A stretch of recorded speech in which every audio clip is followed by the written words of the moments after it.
नमस्कार मेरे प्यारे श्रोताओं, आज मैं आपके लिए एक ऐसी कहानी लेकर आई हूँ जिसमें कंजूसी, लालच और भाग्य के अनोखे खेल की दास्तां है। ये कहानी हमें सिखाती है कि धन का सच्चा सुख भोगने में है, उसे जमा करके रखने में नहीं, और किस्मत कब किस पर मेहरबान हो जाए कोई नहीं जानता। तो आइए कहानी शुरू करते हैं। सदियों पहले की बात है। रत्नपुर नाम का एक छोटा सा नगर था, जहां सेठ धनपत नाम का एक बहुत बड़ा कंजूस सेठ रहा करता था। सेठ के परिवार में उसकी पत्नी और 2 बेटे थे। बेटों की उम्र कोई 10 और 12 साल की थी। सेठ की कंजूसी की कोई सीमा न थी और खाने पीने के मामले में तो उसकी मक्खी चूसी देखने लायक थी। वह घर में अक्सर रूखा सूखा ही भोजन बनवाता, वह भी इतना कम कि पत्नी और बच्चों का पेट आधा ही भर पाता। उसकी पत्नी खुद तो भूखी रह सकती थी, मगर बच्चों को कैसे भूखा रखती, तो वह अपने हिस्से का भोजन भी बच्चों को खिला देती थी। लेकिन वह भूखे रहकर कितने दिन जिंदा रह सकती थी। एक दिन वह भूख के कारण ही मर गई। सेठ को कोई हैरानी नहीं हुई, बल्कि वह खुश हुआ कि अब और बचत होगी। अब घर में खाने वाले हम 3 ही हैं, बल्कि 2 कहा जाए तो ठीक रहेगा, क्योंकि 2 बच्चे तो एक आदमी के बराबर ही खाएंगे। सेठ धनपत कोई गरीब सेठ नहीं था, उसकी कमाई अच्छी थी। गोदाम में अनाज सड़ रहा था। 5-10 आदमियों के खाने जितना तो रोज चूहे ही अनाज खा जाते थे, लेकिन कंजूस सेठ को इसकी समझ नहीं थी। सेठ के बड़े बेटे का नाम कुबेर था, जबकि छोटे का नाम माधव था। कुबेर पिता के नक्शे कदम पर चल रहा था। वह महाकंजूस था तथा पिता का पूरा सहयोगी था। छोटा बेटा माधव कंजूसी के खिलाफ था। वो कभी भूखा नहीं सोता, न कोई कंजूसी करता। वो किसी न किसी तरह कुछ पैसे चुरा लेता और मौका देखकर नगर के किसी होटल या ढाबे में भोजन कराता।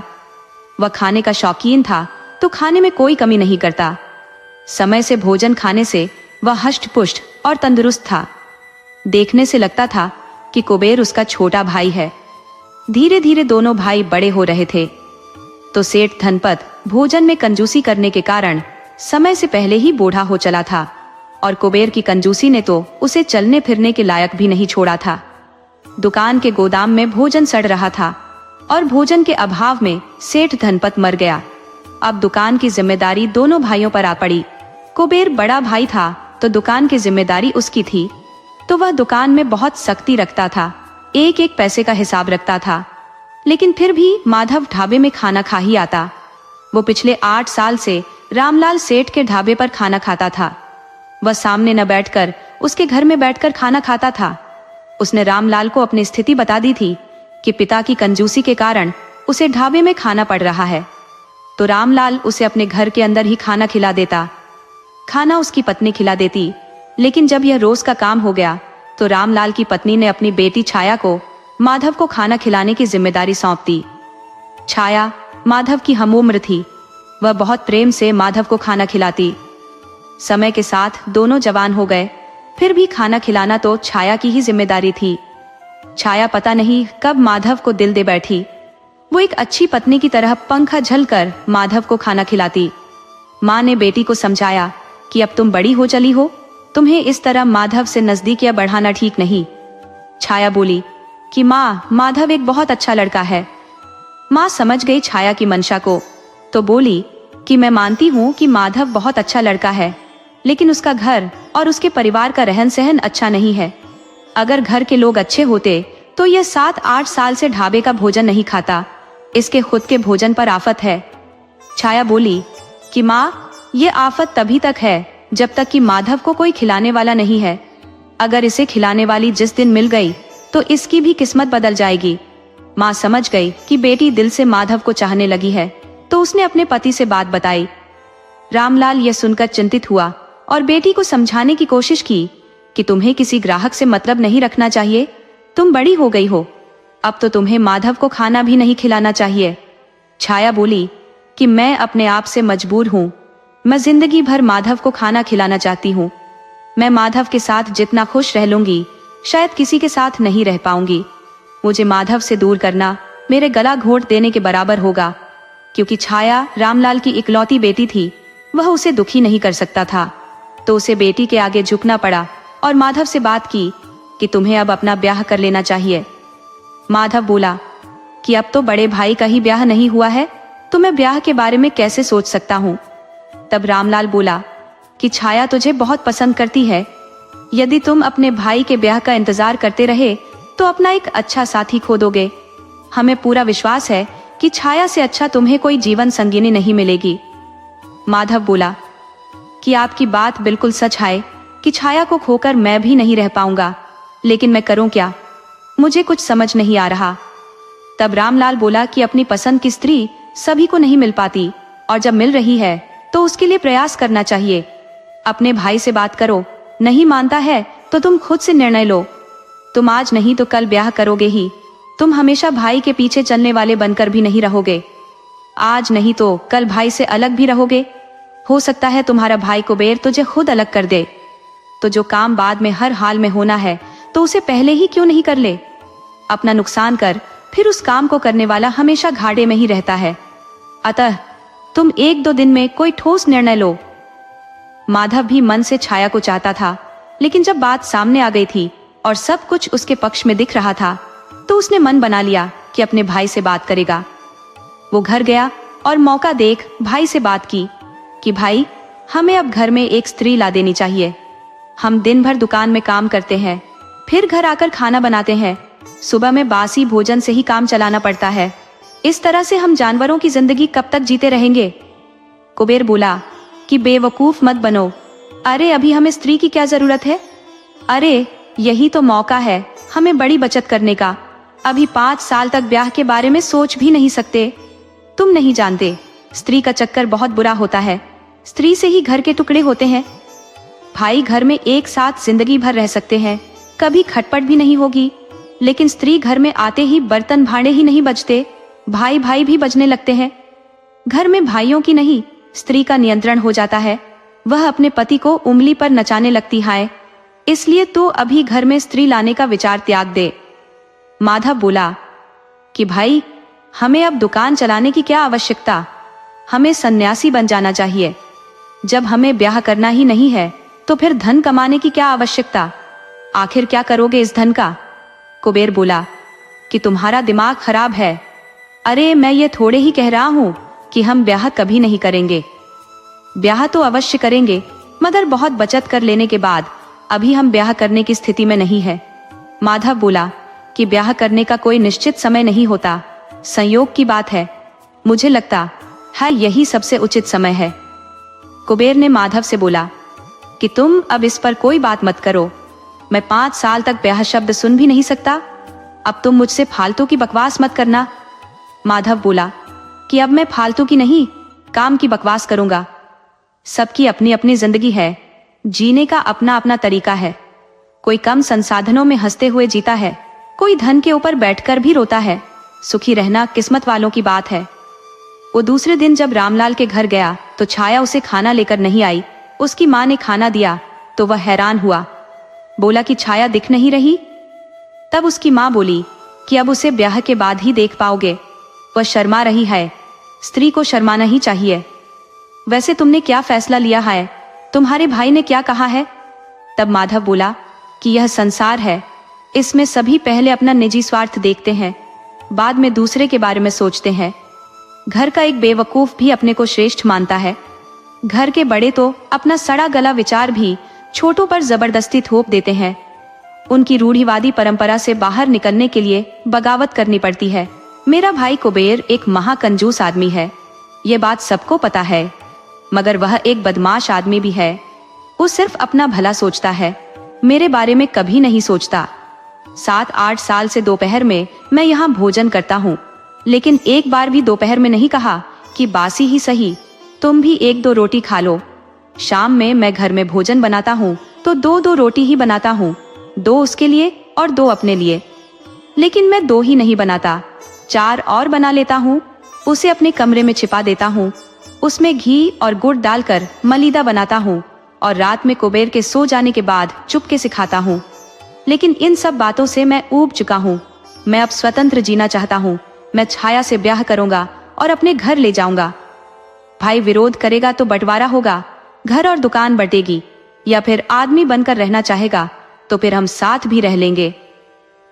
रामलाल की पत्नी ने पति को बुला लिया और माधव की राय बताई तो वह बोला कि माधव की राय बिल्कुल उचित है। हम छाया का ब्याह माधव के साथ करने को तैयार हूँ। इस काम में हम देर नहीं करेंगे।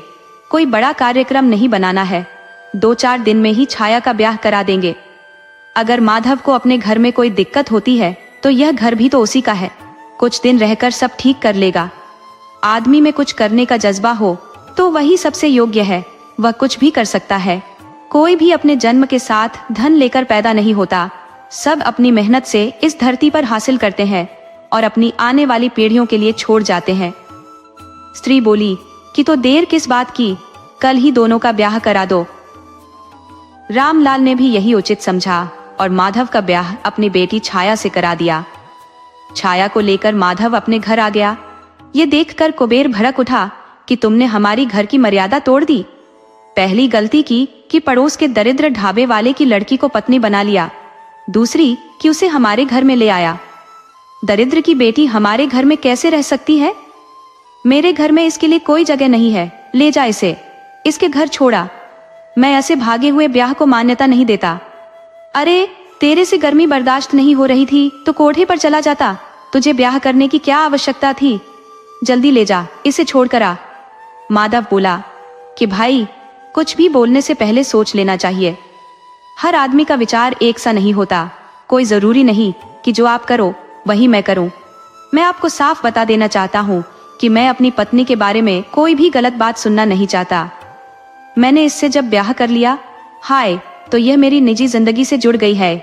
आपको मेरी निजी जिंदगी से क्या मतलब है? मैं कोई आपके ऊपर अपना कोई भार थोड़े ही थोप रहा हूँ। आपसे अतिरिक्त कुछ मांग भी नहीं रहा। फिर आप चिढ़े हुए क्यों हैं?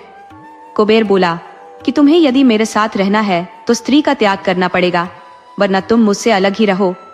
माधव बोला कि यही बात उचित है, मैं आपसे अलग रह लूंगा। और सच तो ये है कि मैं आपके साथ था ही कब। आपके साथ मैं जी तोड़ मेहनत किया, लेकिन आप जैसे नीच आदमी ने भोजन पर ही पाबंदी लगा दी। खुद तो खा लेते हो, मगर कभी पूछा ही नहीं कि तुम खाओगे या इसी तरह रहोगे। लेकिन इस लड़की ने मुझे बचपन से खिलाया है। मुझे कभी महसूस ही नहीं होने दिया कि मेरी माँ नहीं है, मेरा कोई पिता नहीं है, मेरी कोई बहन नहीं है, मेरा कोई सहारा नहीं है। आज वक्त आने पर मेरी पत्नी बनकर आ गई है तो तेरे आंख में किरकिरी बनकर गड़ने लगी है। मुझे वैसे आदमी के साथ रहना ही नहीं जो छोटे भाई की पत्नी से नफरत करता हो। तुम मेरा बंटवारा कर दो। कुबेर को अपना धन लुटता नजर आ रहा था तो उसने खुद से आदमी इकट्ठा कर माधव का बंटवारा कर दिया। उसने दुकान के बदले कुछ पैसा लौटा दिया तथा मकान के बदले माधव को पुरानी वाली मकान दे दिया, तो माधव ने उसी से संतोष कर लिया। पत्नी छाया ने माधव से कहा था कि हिस्से के लिए लड़ाई मत करना, जो कुछ मिल जाए उसे ले लेना। संतोष कर जाने वाले की मदद भगवान करते हैं, संतोष से बड़ा कोई धन नहीं है। तो पत्नी की बात मानकर माधव ने संतोष कर लिया और पुराने घर में पत्नी के साथ रहने लगा। वह अपनी एक दुकान खड़ा करना चाहता था तो रामलाल ने सलाह दी कि तुम्हें कोई दुकान करने की जरूरत नहीं है। अरे ये ढाबा भी तो तुम्हारा ही है। हम वैसे भी बूढ़े हो चले हैं, छाया के अलावा और हमारा कौन है? तुम दोनों ही इसे ढंग से चलाओ तो जिंदगी गुजारने के लिए काफी है। माधव को भी यही अच्छा लगा तो वह अपनी पत्नी के साथ मिलकर ढाबा चलाने लगा। उधर कुबेर को बहुत परेशानी होने लगी। उसने अपने से कभी एक दिन भी खाना नहीं बनाया था। 8 साल से माधव ही उसे बनाकर खिला दे रहा था। वो सोचा कि किसी ढाबे पर जाकर भोजन खा लूं, लेकिन एक थाली भोजन के पैसे सुनकर उसके होश उड़ गए। तो वह घर आया और जैसे तैसे अधकच्ची रोटियां बनाया और नमक के साथ खा लिया। हालांकि कच्ची रोटियां खाने से उसका पेट गड़बड़ा गया। उसने कंजूसी में दवा भी नहीं ली। उसे खुद से ठीक होने में कई दिन लग गए। तो उसने सोच लिया कि अब वह भी ब्याह कर लेगा। घर में स्त्री रहेगी तो 2 रोटी बना दिया करेगी। आखिर माधव ही स्त्री का सुख कैसे प्राप्त करेगा? मुझे उसके जैसा नहीं करना है। मुझे कोई दरिद्र घर की स्त्री नहीं लाना है। मेरी पत्नी बहुत दान दहेज लेकर आएगी। उसके इशारे की देर थी। नगर के एक बड़े सेठ की बेटी से उसका ब्याह हो गया। उस लड़की का नाम राधा था। राधा बहुत दयालु और खुले विचारों की स्त्री थी। वह बहुत सुख में पली बड़ी थी, लेकिन सेठ कुबेर के घर आ जाने पर उसे कुछ भी ठीक नहीं लग रहा था। सेठ की कंजूसी तो उसे जरा भी पसंद नहीं थी, इसलिए वह काफी मुश्किलों में जी रही थी। कुबेर उसे एक एक चीज के लिए हैरान परेशान कर देता। घर में सब कुछ रहते हुए भोजन के लिए भी तड़पा देता। वो नई नई आई थी तो अपना मुंह भी नहीं खोलती थी। लड़ना झगड़ना उसके संस्कारों में नहीं था। कुबेर खुद तो सूखी रोटियां खाकर रह लेता, पत्नी को भी चाहता कि बस थोड़ा बहुत रूखी सूखी रोटी खाकर रह ले। राधा कुबेर से ब्याह कर खून के आंसू रो रही थी। वो अक्सर सोचती रहती कि मेरे माता पिता ने कुबेर जैसे महामूर्ख में कौन सा गुण देखा कि मेरा ब्याह इस बेवकूफ से कर दिया। दुनिया में कौन ऐसा आदमी होगा जो पत्नी के भोजन पर ही पाबंदी लगा दे। उसे आए 1 महीना हो गया था। वो रोज दुबली होती जा रही थी। एक दिन छाया ने राधा को रोते हुए देख लिया तो वह अगल बगल देखी कि कहीं कुबेर तो नहीं है। जब उसे भरोसा हो गया कि दुष्ट घर पर नहीं है तो वह राधा के पास गई और बोली कि दीदी तू रो क्यों रही है? क्या जेठ ने तुम्हारे खाने पर पाबंदी लगा दी है?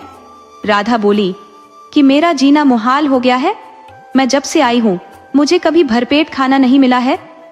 1 पाव आटा लेकर घर आता है, उसी में 2 वक्त हम भोजन कैसे पा सकते हैं? मुझसे तो अब चला भी नहीं जा रहा।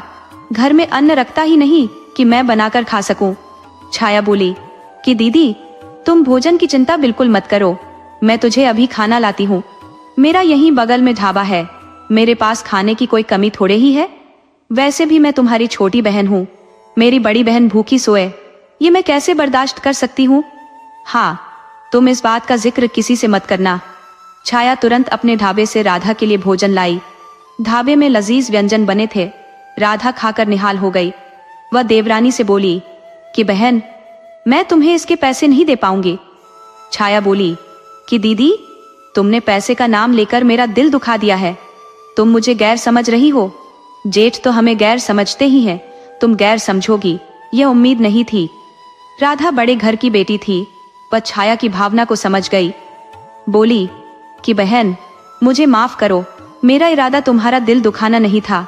तुम मेरी सगी बहन से भी बढ़कर हो। सेठ तुम्हें कुछ भी समझे, मगर मैं तुम्हें अपनी जान से भी ज्यादा समझने लगी हूँ। तुम मुझसे अलग हो ही नहीं।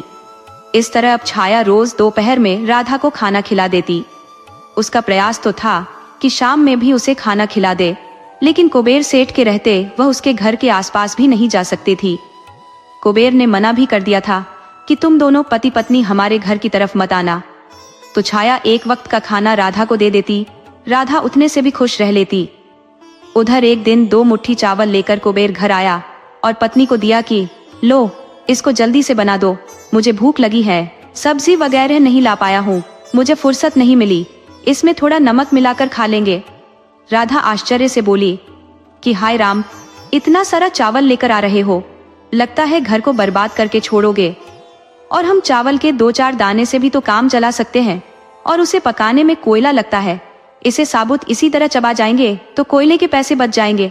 अरे आप सेठ होकर भी बेवकूफ बने हुए हो, बचत करना आता ही नहीं। कुबेर बोला भाग्यवान, तुम कितनी समझदार हो। पत्नी हो तो ऐसी हो।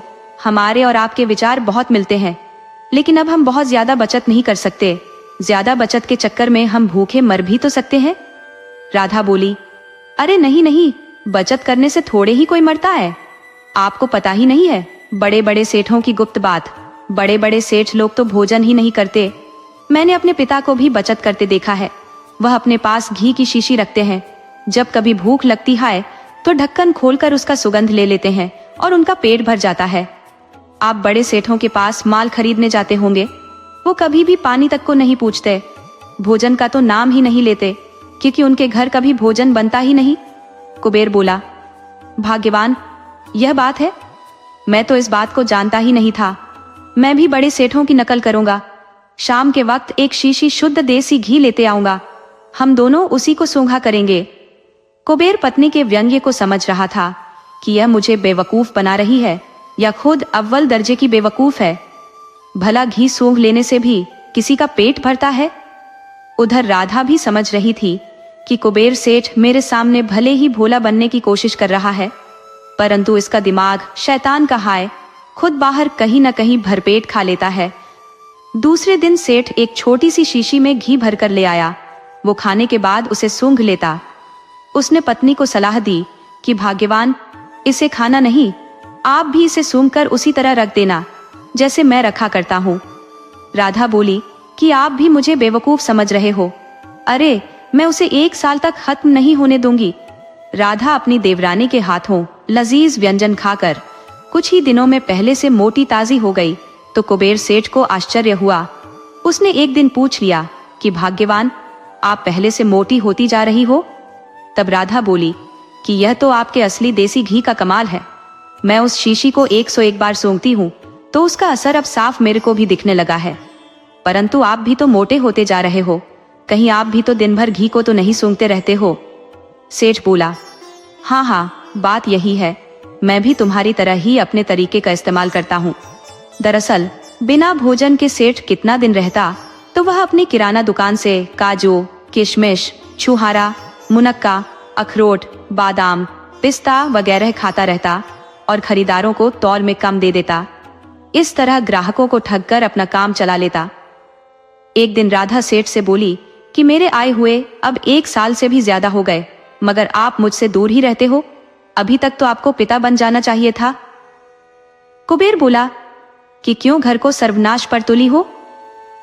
अरे इस घर को उजाड़ने के लिए हम दो क्या कम है जो तीसरे के आने की चाहत रखती हो? स्त्री बोली कि रखती नहीं हूं, घर में नया मेहमान आने वाला है, आपको खुश होना चाहिए, लेकिन आप मुंह ऐसे बना रहे हो जैसे किसी मुसीबत में फंस गए हो। जाओ, अब बच्चे के आने पर उसके स्वागत की तैयारी करो, उसके लिए दूध का बंदोबस्त करो, उसके लिए खिलाना और पालना का प्रबंध करो। कुबेर सेठ बोला कि भाग्यवान, तुम मुझे बर्बाद करने पर क्यों तुली हो? मैं भला बच्चे का खर्च कैसे उठा पाऊंगा? राधा अपनी तो बर्दाश्त करती रही, मगर जब अजन्मे बच्चे की बात आई तो सेठ पर बिफर पड़ी कि पागलपन छोड़ो और मैं जो कहती हूँ उतना करो। मेरी देवरानी के घर बच्चा आने वाला है, देवर जी कितना खुश है, दली से गाते हुए निकलते हैं, और एक आप हो कि बच्चे के आने का नाम सुनते ही ब्रह्महत्या लग गई। हाय, मेरे कहे अनुसार सामान घर में आ जाना चाहिए। अब सेठ स्त्री को दुखी नहीं करना चाहता था तो दिल पर पत्थर रखकर पत्नी के मंगाए सामान ले आया। उसे पत्नी के प्रसव तक सब सहना ही था। समय गुजरा और कुबेर के घर एक बच्चा आ गया। राधा खुश थी कि सेठ के मन में बच्चे के लिए ममता जागेगी तो कंजूसी छोड़ देगा, मगर इस बात का सेठ पर कोई असर नहीं हुआ। समय गुजरता गया, बच्चा 5 साल का हुआ, लेकिन कुबेर सेठ की आदत में कोई सुधार नहीं हुआ। समय के साथ वह और कंजूस होता गया। वो बच्चे को तो फूटी आंख नहीं देखना चाहता था। उसे लगता था कि रवि उसका अपना बेटा नहीं है, वह नाजायज औलाद है। सेठ ने बेटे का नामकरण भी नहीं कराया था तो सेठानी ने उसका नाम रवि रख दिया था। जब छाया ने देखा कि जेठ रवि के साथ भी राधा जैसा व्यवहार करता है तो वह रवि के लिए दूध और पौष्टिक आहार दे जाती। समय गुजरने लगा। उधर कुबेर सेठ को किसी तरह पता चल गया कि माधव ही मेरी स्त्री को दोपहर में खाना खिलाता है, उसके घर से ही रवि के लिए भोजन और वस्त्र आते हैं। तो उसके मन में को विचार उठने लगा कि जरूर मेरी पत्नी और माधव में कोई चक्कर है, वरना मुफ्त में कौन किसको भोजन देता है। भाई बंधु तो कभी किसी की कोई मदद नहीं करते। उसने इस बात को एक दिन सेठानी से कह भी दिया कि तुम्हारा माधव के घर से क्या रिश्ता है? तो स्त्री गुस्से में थी, बोली, हाँ, मेरे रिश्ते माधव से हैं। माधव कोई गैर नहीं, अपना देवर है, वह अपना है और अपने से मदद लेना कोई बुराई नहीं है। जब आप हर बात में कंजूसी करोगे तो मुझे अपनी आवश्यकता के अनुसार मदद तो लेनी ही पड़ेगी। जब तक आप कंजूसी छोड़ नहीं देते मैं माधव से मदद लेती रहूंगी। कुबेर पत्नी से बोला कि माधव रवि को अपने खुद के बेटे जैसा रखता है, क्या रवि उसका बेटा है? स्त्री बोली कि हाँ, रवि माधव का भी बेटा है। कुबेर यह बात सुनकर हैरान हुआ। उसकी जो शंका थी वह सच निकल रही थी। स्त्री खुद स्वीकार कर रही थी। हालांकि स्त्री का मकसद दूसरा था। वह कहना चाहती थी कि परिवार में बच्चे सबके बेटे की तरह ही होते हैं, लेकिन कुबेर गलत समझ रहा था। वो गलत समझ भी गया। वह अपनी पत्नी से घृणा कर बैठा। कंजूस सेठ एकदम से बदल गया, लेकिन दूसरे रास्ते पर वो नशे का आदी हो गया। वो बदनाम गली में जाने लगा, बुरी स्त्रियों के चक्कर में पड़ गया। अपनी दुकानदारी से कोई मतलब नहीं रख रहा था। उसे राधा बेवफा नजर आ रही थी। आखिर गलत राह पकड़ने के चलते भयानक बीमारी से गिर गया और एक दिन मर गया। अब भी रवि 5 साल का था कि सेठ कुबेर मर गया। राधा को माधव से सहायता लेनी पड़ी कि आप अब दुकान संभालो, मुझसे किराना दुकान नहीं संभलने वाली, कहो तो मैं ढाबे में मदद करा देती हूँ। माधव बोला कि भाभी तुम्हें कुछ करने की जरूरत नहीं, मैं दोनों दुकान संभालूंगा और रवि के बड़े होने पर उसे दुकान सौंप दूंगा। माधव अब कुबेर की दुकान संभालने लगा। इस तरह समय गुजरा और 16 साल गुजर गए। रवि अब दुकान चलाने के काबिल हो गया था। हालांकि रवि बिल्कुल अपने बाप पर गया था। वह महाकंजूस था, दूसरे का तो खा लेता मगर अपनी गांठ से 1 पैसा खर्च नहीं करता। माधव बोला कि रवि मैं तेरा ब्याह करा दे रहा हूं, अब तुम अपना घर बार संभाल लो, दुकान संभाल लो। रवि बोला कि घर में क्या माँ कम है कि एक और स्त्री ला दूं? माधव बोला कि तेरी माँ यदि तुझे भारी लग रही है तो वह मेरे घर रह लेगी। वह एक संस्कारी स्त्री है, तेरी माँ है, लेकिन तू बाप की तरह बदमाश है। उसकी कद्र तेरे बाप ने भी नहीं की और अब उसकी कद्र तू भी नहीं कर रहा तो कोई बात नहीं, वो मेरी भाभी है, उसे भूखे न कभी रहने दिया है न कभी रहने दूंगा। तू ब्याह कर और अपना घर बसा। रवि बोला कि मैं ब्याह नहीं कर सकता। माधव ने सख्ती दिखाई कि मैं तुझे अपना समझता हूँ, मगर ससुरे तू मुझे कुछ समझता ही नहीं। अरे आज तो मैं तेरा ब्याह किसी भली लड़की से करा दे रहा हूँ, कल को मेरे पास खुद ही वक्त नहीं होगा कि तेरे बारे में सोचूं। इसलिए जो कहता हूँ उस पर अमल कर, ब्याह कर लो। एक भली लड़की देखी है, वह भी तेरी तरह कंजूस है, दोनों मिलकर खूब बचत कर लोगे। रवि बोला तब तो ठीक है चाचा, देखना कोई मनमौजी स्त्री न मिल जाए वरना मैं बर्बाद हो जाऊंगा। चाचा बोला मूर्ख, मैं तेरा अपना चाचा हूँ, 16 बरस से तेरे घर को संभाल रहा हूँ।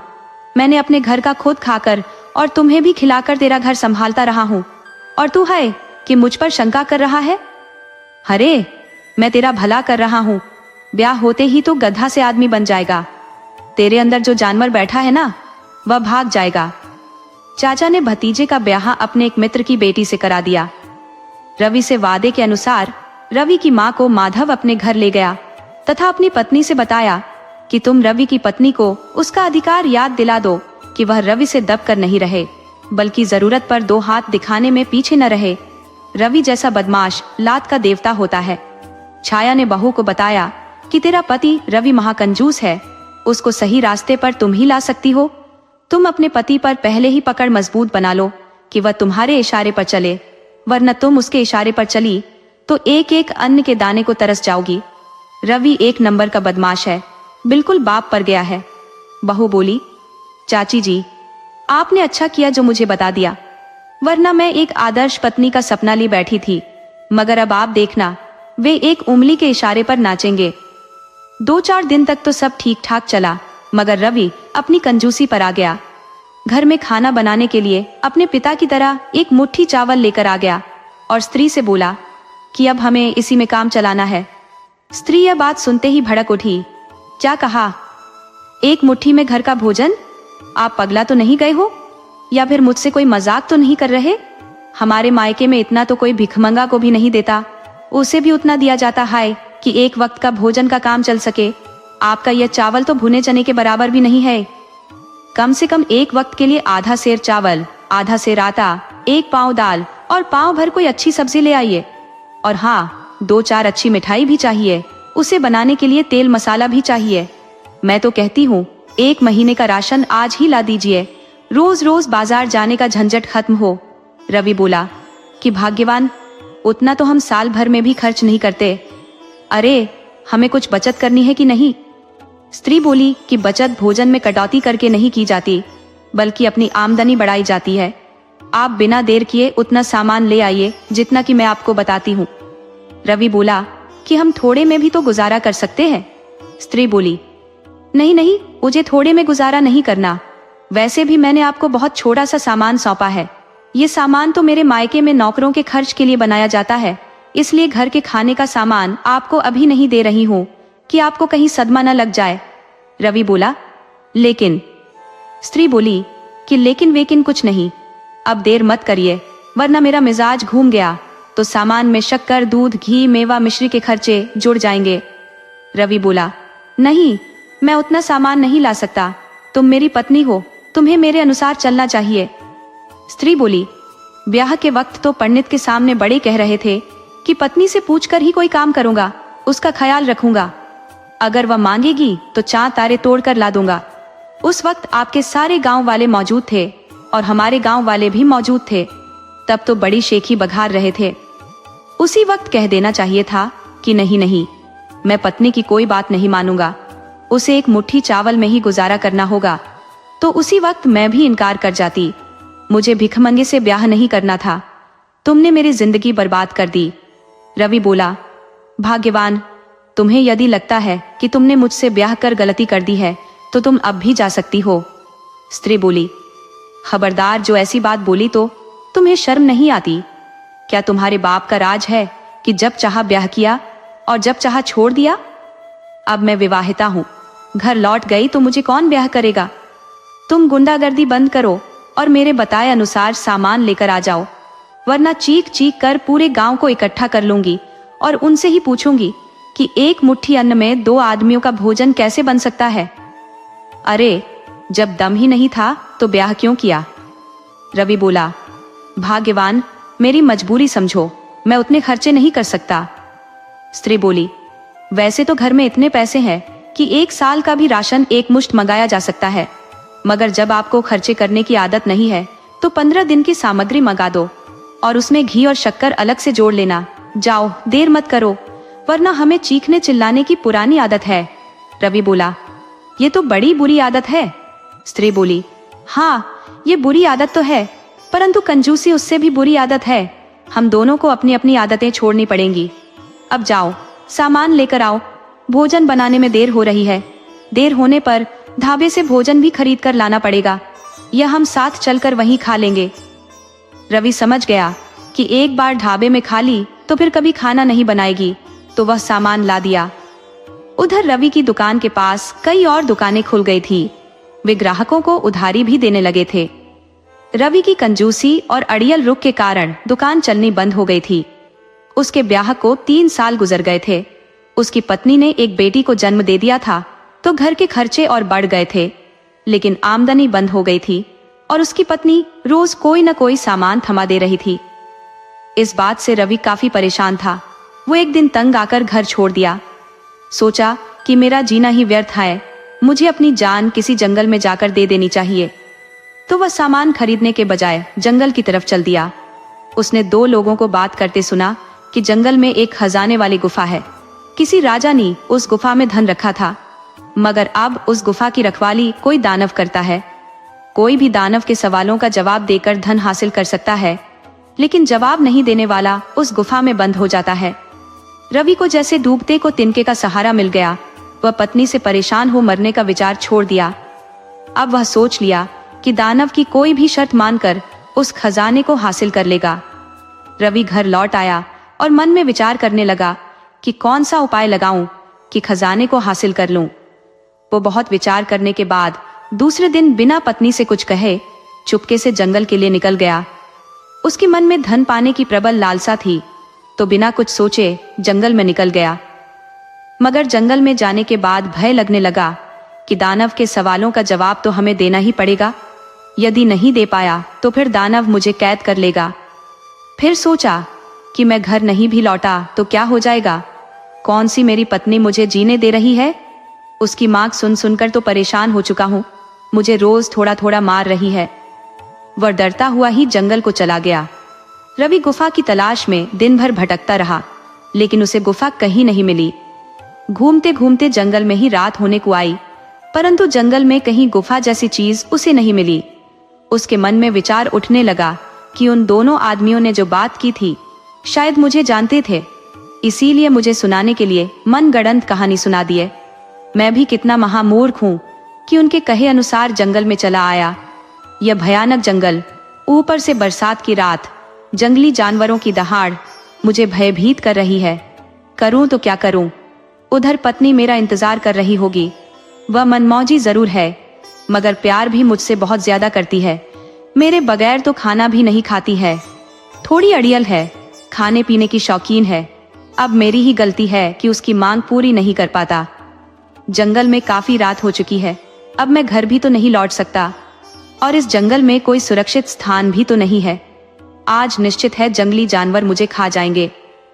यही विचार करते हुए वह आगे बढ़ता जा रहा था कि तभी उसे सामने एक तेज रोशनी दिखी। उसे लगा कि जंगल में जरूर कोई रहता है, तभी तो यह रोशनी आ रही है। वो रोशनी की तरफ बढ़ चला। रोशनी बहुत दूरी पर थी, मगर फिर भी जंगल के मध्य से दिख रही थी। वो चलते हुए रोशनी के करीब पहुंचा तो हैरान रह गया। अरे यहाँ तो एक गुफा है, यानी वह आदमी जो बता रहा था तो कोई गलत नहीं बोल रहा था। रवि उत्सुकता से आगे बढ़ा। रवि को लग रहा था कि जल्दी ही दानव से सामना होगा और उसके सवालों का जवाब देकर मैं सारा खजाना अपने साथ लेता जाऊंगा। बहुत ज्यादा होगा तो दानव से ही कहूंगा कि यह सभी धन मेरे घर पहुंचा दे। रवि बिना विचारे गुफा में प्रवेश कर गया। उसे बड़ा आश्चर्य हुआ कि यहाँ कोई रोशनी का स्रोत नहीं है, बल्कि इसमें रखे रत्नों से ही रोशनी निकल रही है। मणियों के दिव्य प्रकाश से ही प्रकाश निकल रहा है। उसने देखा कि गुफा में इतने रत्न बड़े हैं कि उसकी कोई कल्पना भी नहीं कर सकता। इस धन को यदि घर में रखना पड़े तो सारे नगर के घर भी छोटे पड़ जाएंगे। इतना अपार धन तो उसने कभी सपने में भी नहीं देखा था। वह विचार करने लगा कि अगर यह धन मिल गया तो घर कैसे ले जाएगा, और वह दानव नहीं दिख रहा जो इसका रखवाला है। शायद कहीं गया है, तब तक अपने ले जाने भर रत्न तो उठाकर ले जा ही सकता हूँ। उसने झुककर ज्यों ही रत्नों पर हाथ लगाया, तभी उसे आवाज सुनाई पड़ी, ठहरो, तुम इस धन को इस तरह हाथ भी नहीं लगा सकते।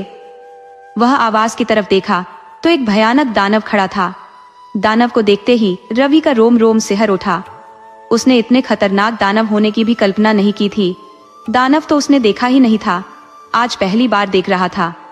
वो दानव बोला, मनुष्य, तुम्हारी हिम्मत कैसे हुई हमारी गुफा में घुसने की? तुम्हें मेरे गुफा के नियम नहीं पता? तब रवि बोला, नहीं, मुझे कुछ नहीं पता। तब दानव बोला, तो सुन लो, मेरे कुछ शर्तें हैं, उन्हें पूरे करने पड़ते हैं। तुम यदि शर्त पूरी कर देते हो तो हम तुम्हें अपने ले जाने भर इसमें से रत्न दे सकते हैं, और यदि तुम मेरी शर्त मानने से इनकार कर देते हो या पूरी नहीं कर पाते हो तो हम तुम्हें इस गुफा के अंदर ही बंदी बना लेंगे और मरते दम तक इसमें बंद रहोगे।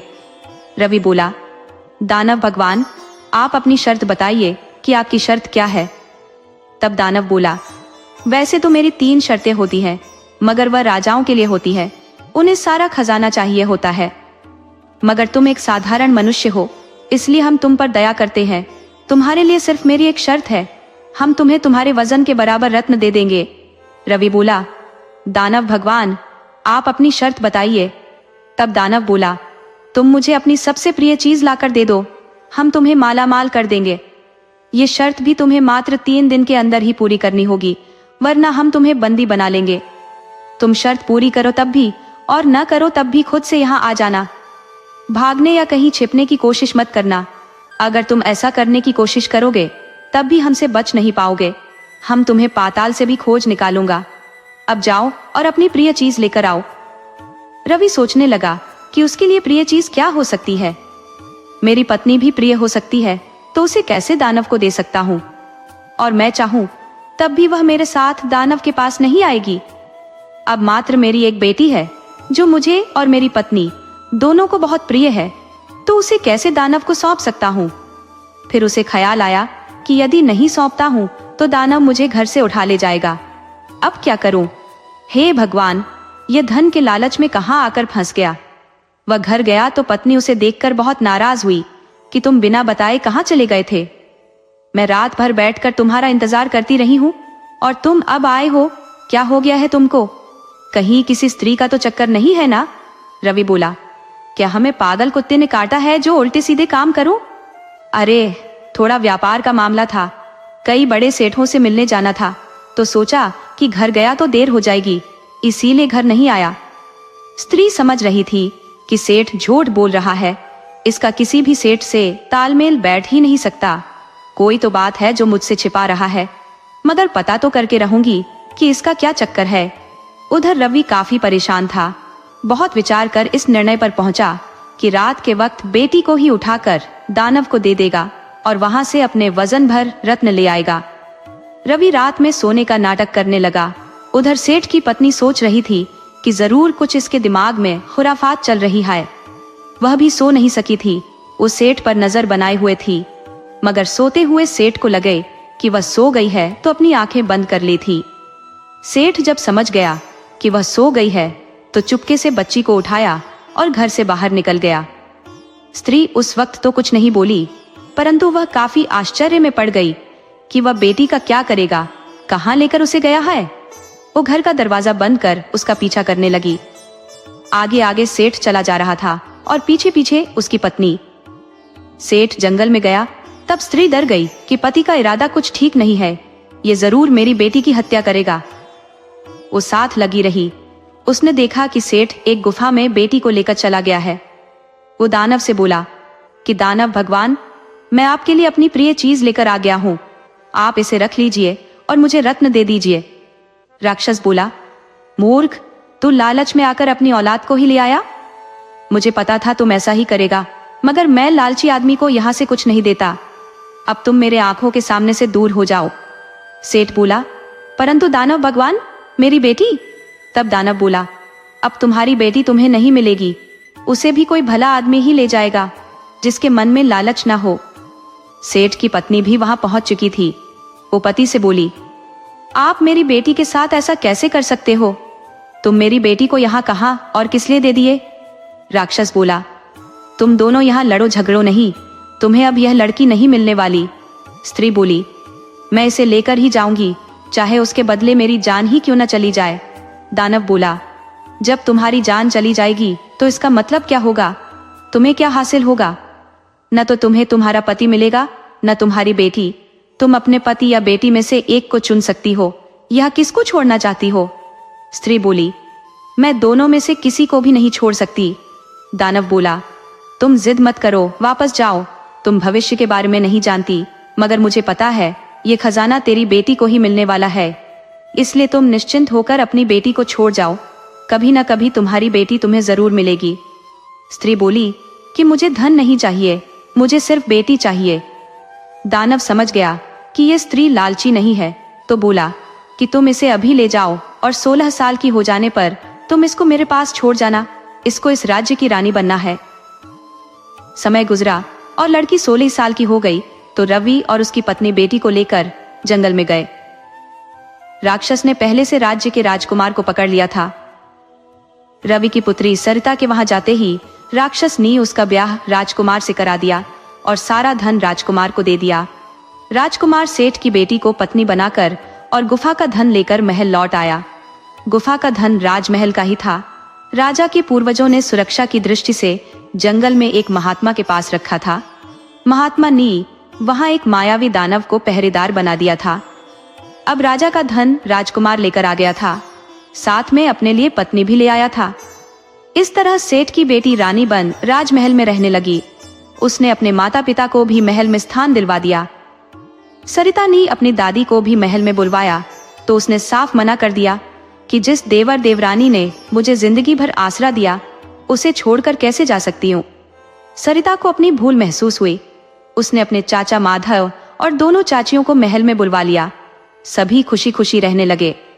कहानी से सीख, कंजूसी और लालच इंसान को अंधा बना देते हैं, जिसके कारण वह अपने सबसे प्रिय रिश्तों को भी दांव पर लगा देता है। सच्चा धन पैसा नहीं, बल्कि परिवार का प्यार और संतोष होता है।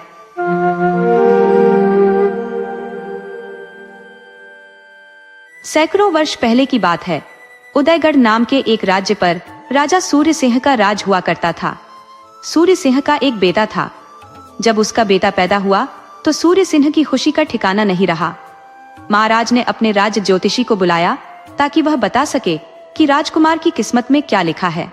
ज्योतिषी ने अपनी पोथी खोली और ज्योतिष विद्या के हिसाब से वह राजकुमार की किस्मत का हाल जांचने लगा।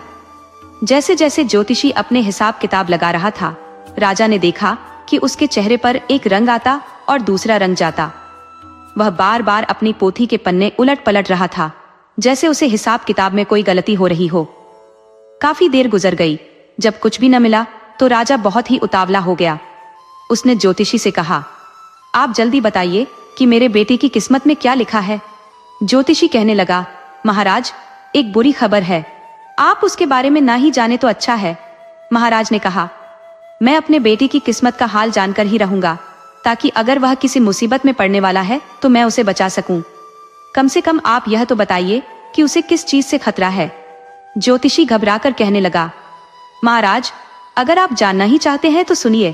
पहला खतरा तो यह है कि आपके बेटे को शेर खा जाएगा, और अगर वह किसी तरह से बच भी गया तो आगे जो होगा वह बताने की मेरी हिम्मत नहीं है। मैं अपने मुंह से वह बात नहीं निकाल सकता। राजा ने कहा, शेर के खाने से ज्यादा खतरनाक और क्या बात हो सकती है? राजा ने आदेश दिया कि आप बताइए तो सही।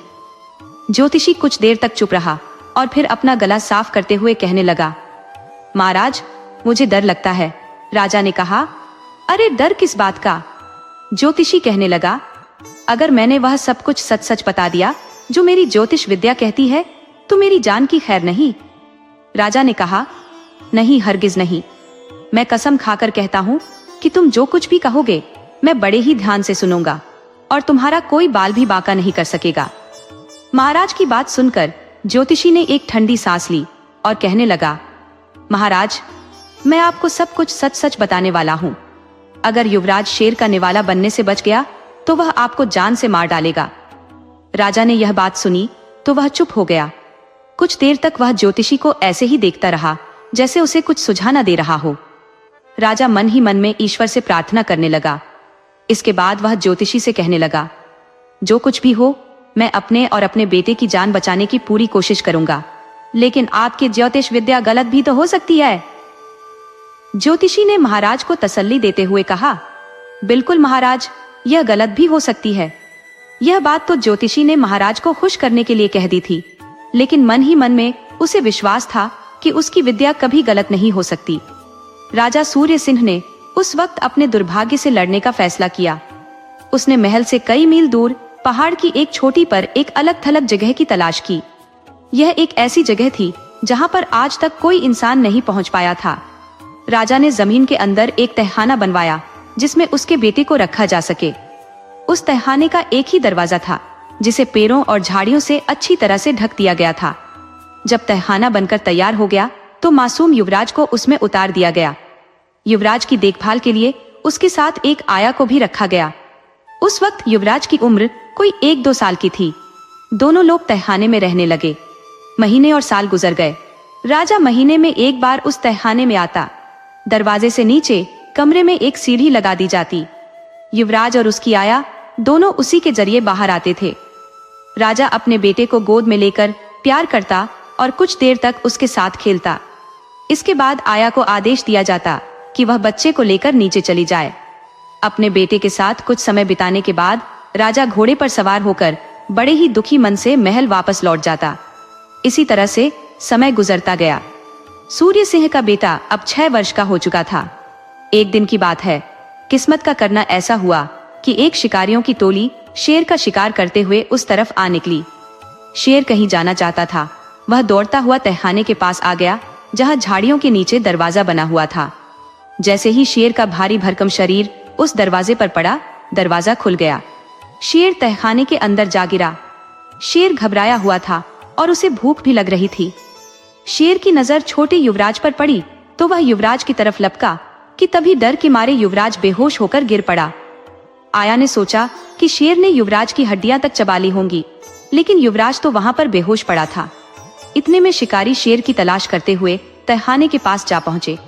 वहां आकर उन्हें पता चला कि शेर की दहाड़े की आवाज जमीन के अंदर से आ रही है। उन्होंने झांका तो देखा तहखाने में शेर मौजूद था। उन्होंने शेर पर तीरों और भालों की बारिश कर दी। शेर को मार डाला। वे रस्सी लगाकर तहखाने में उतरे। तहखाने की बनावट और सजावट देखकर यह बात साफ हो जाती थी कि यह किसी राजा का महल है। तहखाने में कई आलीशान कमरे थे। हर कमरे में कीमती कालीन और बेशकीमती सामान पड़ा था। तहखाने को इतने सुंदर ढंग से सजाया गया था कि देखने वाला देखता ही रह जाए।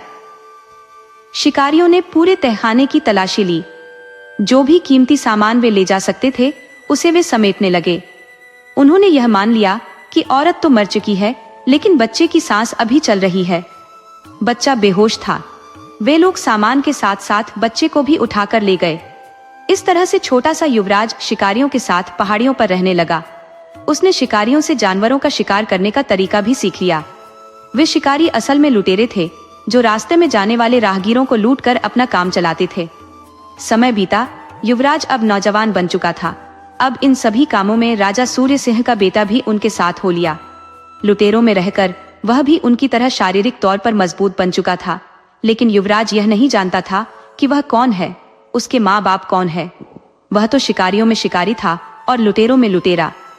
एक दिन शाम के वक्त युवराज अपने साथियों के साथ रास्ते से गुजरते हुए एक काफिले को लूटने के लिए उन पर हमला कर देता है। उस काफिले के लोगों ने लुटेरों का डटकर मुकाबला किया। दोनों ही तरफ से बहुत ही भयंकर लड़ाई हुई। युवराज जख्मी होकर बेहोश हो गया।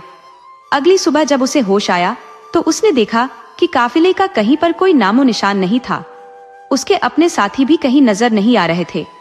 युवराज यह समझ नहीं पा रहा था कि उसके साथी मारे गए या कहीं चले गए। युवराज ने इधर उधर दूर तक नजर दौड़ाई, लेकिन उसे कोई भी नजर न आया। आखिरकार हिम्मत जुटाकर वह उस रास्ते पर चलने लगा जिधर से एक दिन पहले वह अपने साथियों के साथ आया था। उसका ख्याल था कि शायद इसी तरह से उसे उसके साथी मिल जाएंगे। अभी युवराज ज्यादा दूर नहीं गया था कि रास्ते में उसे एक आदमी मिल गया जो किसी खजाने की खोज कर रहा था। वह आदमी छुपे हुए खजाने की तलाश में घूम रहा था। उस आदमी ने सूर्य सिंह के बेटे को रोककर पूछा, तुम कहां से आए हो? युवराज ने कहा, जमीन के अंदर से। और फिर युवराज ने अपनी सारी कहानी उस आदमी को सुना डाली। वह आदमी कहने लगा, फिर तो तुम बहुत ही काम के आदमी हो। उसने खुश होकर कहा, नौजवान, तुम मेरे साथ चलो। अब हम दोनों मिलकर खजाने की खोज लगाएंगे। युवराज और वह खोजी एक गुफा में रहने लगे। गुफा में कई दिन तक वह रहते रहे। वे लोग कई दिन तक उस गुफा में रहे। खाने पीने का इंतजाम वह खोजी करता था। कुछ ही दिनों में युवराज की सेहत बिल्कुल ठीक हो गई थी। अब वह पहले जैसा ताकतवर बन चुका था। एक दिन वह दोनों खजाने की खोज करने के लिए पहाड़ों की तरफ चल पड़े। खोजी को उस जगह के सारे रास्ते मालूम थे। आखिरकार वे एक पहाड़ की चोटी पर पहुंच गए और वहां पर खोजी आदमी ने अपनी जेब से एक नक्शा निकाला। फिर वह आसपास नजर दौड़ाने लगा। उसने हर तरफ घूमकर देखा। उसे तसल्ली हो गई कि वह सही जगह पर पहुंच गए हैं, तो दोनों ने मिलकर जमीन को खोदना शुरू कर दिया। अचानक जमीन के अंदर से एक बड़ा पत्थर निकला। दोनों ने खूब जोर लगाकर उस पत्थर को एक तरफ सरका दिया। नीचे एक कुआं दिखाई देने लगा।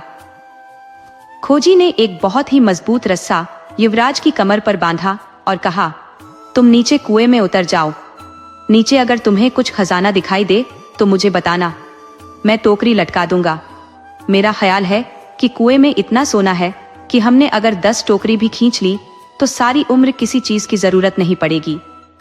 खोजी के कहे के अनुसार युवराज नीचे कुएं में उतर गया। उसे डर भी लग रहा था। कुआं अंदर सूखा हुआ था, उसमें पानी नहीं था। साथ ही साथ वहां पर बहुत ही अंधेरा भी था। लेकिन ध्यान से देखने पर युवराज को कुएं में पड़े हुए सोने के सिक्के दिखाई देने लगे।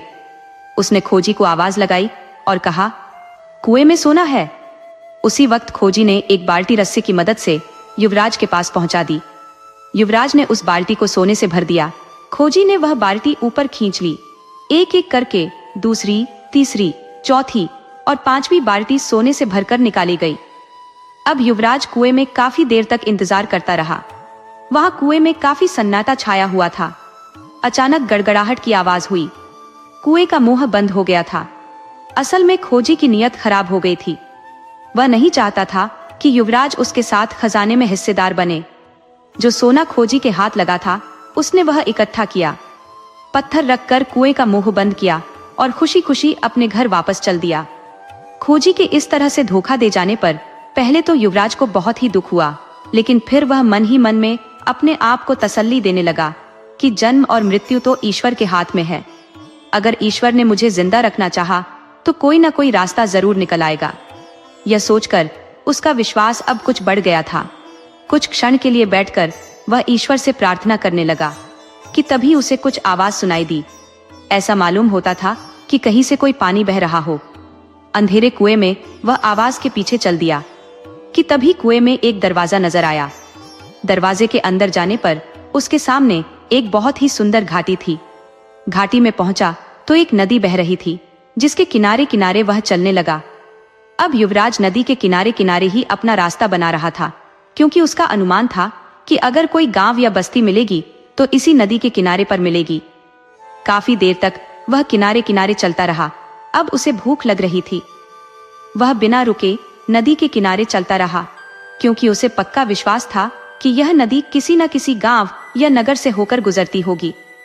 युवराज को ज्यादा दूर नहीं चलना पड़ा, क्योंकि कुछ दूर जाने पर ही उसे कुछ लोग दिखाई दे गए।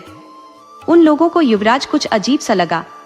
वे लोग युवराज को देखकर बिल्कुल भी खुश नहीं हुए, लेकिन जब युवराज ने उन्हें बताया कि वह किस तरह से मौत के मुंह से बचकर आया है और दुनिया में उसका कोई नहीं है, तो उन लोगों को युवराज पर दया आ गई। उन्होंने युवराज को खाने पीने के लिए दिया और साथ ही साथ अपने साथ रहने की अनुमति भी दे दी। जैसे जैसे समय बीता, वे लोग युवराज के दोस्त बन गए। अब युवराज को पता चला कि शुरू में इन लोगों ने उसे क्यों नापसंद किया था। असल बात यह थी कि ये लोग डकैत लुटेरे थे, जो आने जाने वालों को लूटकर अपना परिवार पालते थे। ये लोग नगर के बाहर घात लगाकर बैठे रहते थे। जो भी कोई उधर से गुजरता उसे ये लूट लेते। यह नगर राजा सूर्य सिंह के राज्य में ही आता था, यानी युवराज अब अपने पिता के साम्राज्य में पहुंच चुका था। युवराज अब इन लोगों के साथ बहुत ही घुल मिल चुका था। वह सोचने लगा कि अगर मेरी किस्मत में यही लिखा है तो मैं इन्हीं के साथ रहूंगा। अब युवराज भी उनके साथ चोरी और डकैती के काम में शामिल हो गया। इसी तरह से कई दिन बीत गए।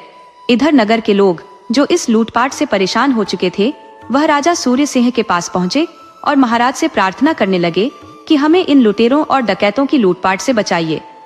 महाराज, शायद ही ऐसा कोई काफिला होगा जो बिना लुटे इस नगर में आ सके। वे लोग कहने लगे, यहाँ तक कि व्यापारियों ने अपना व्यापार करना छोड़ दिया है। बाजार खाली पड़े हैं। खाने पीने की चीजों की कीमतें भी बढ़ गई है, जिसके कारण गरीब लोगों की हालत और भी खराब हो गई है।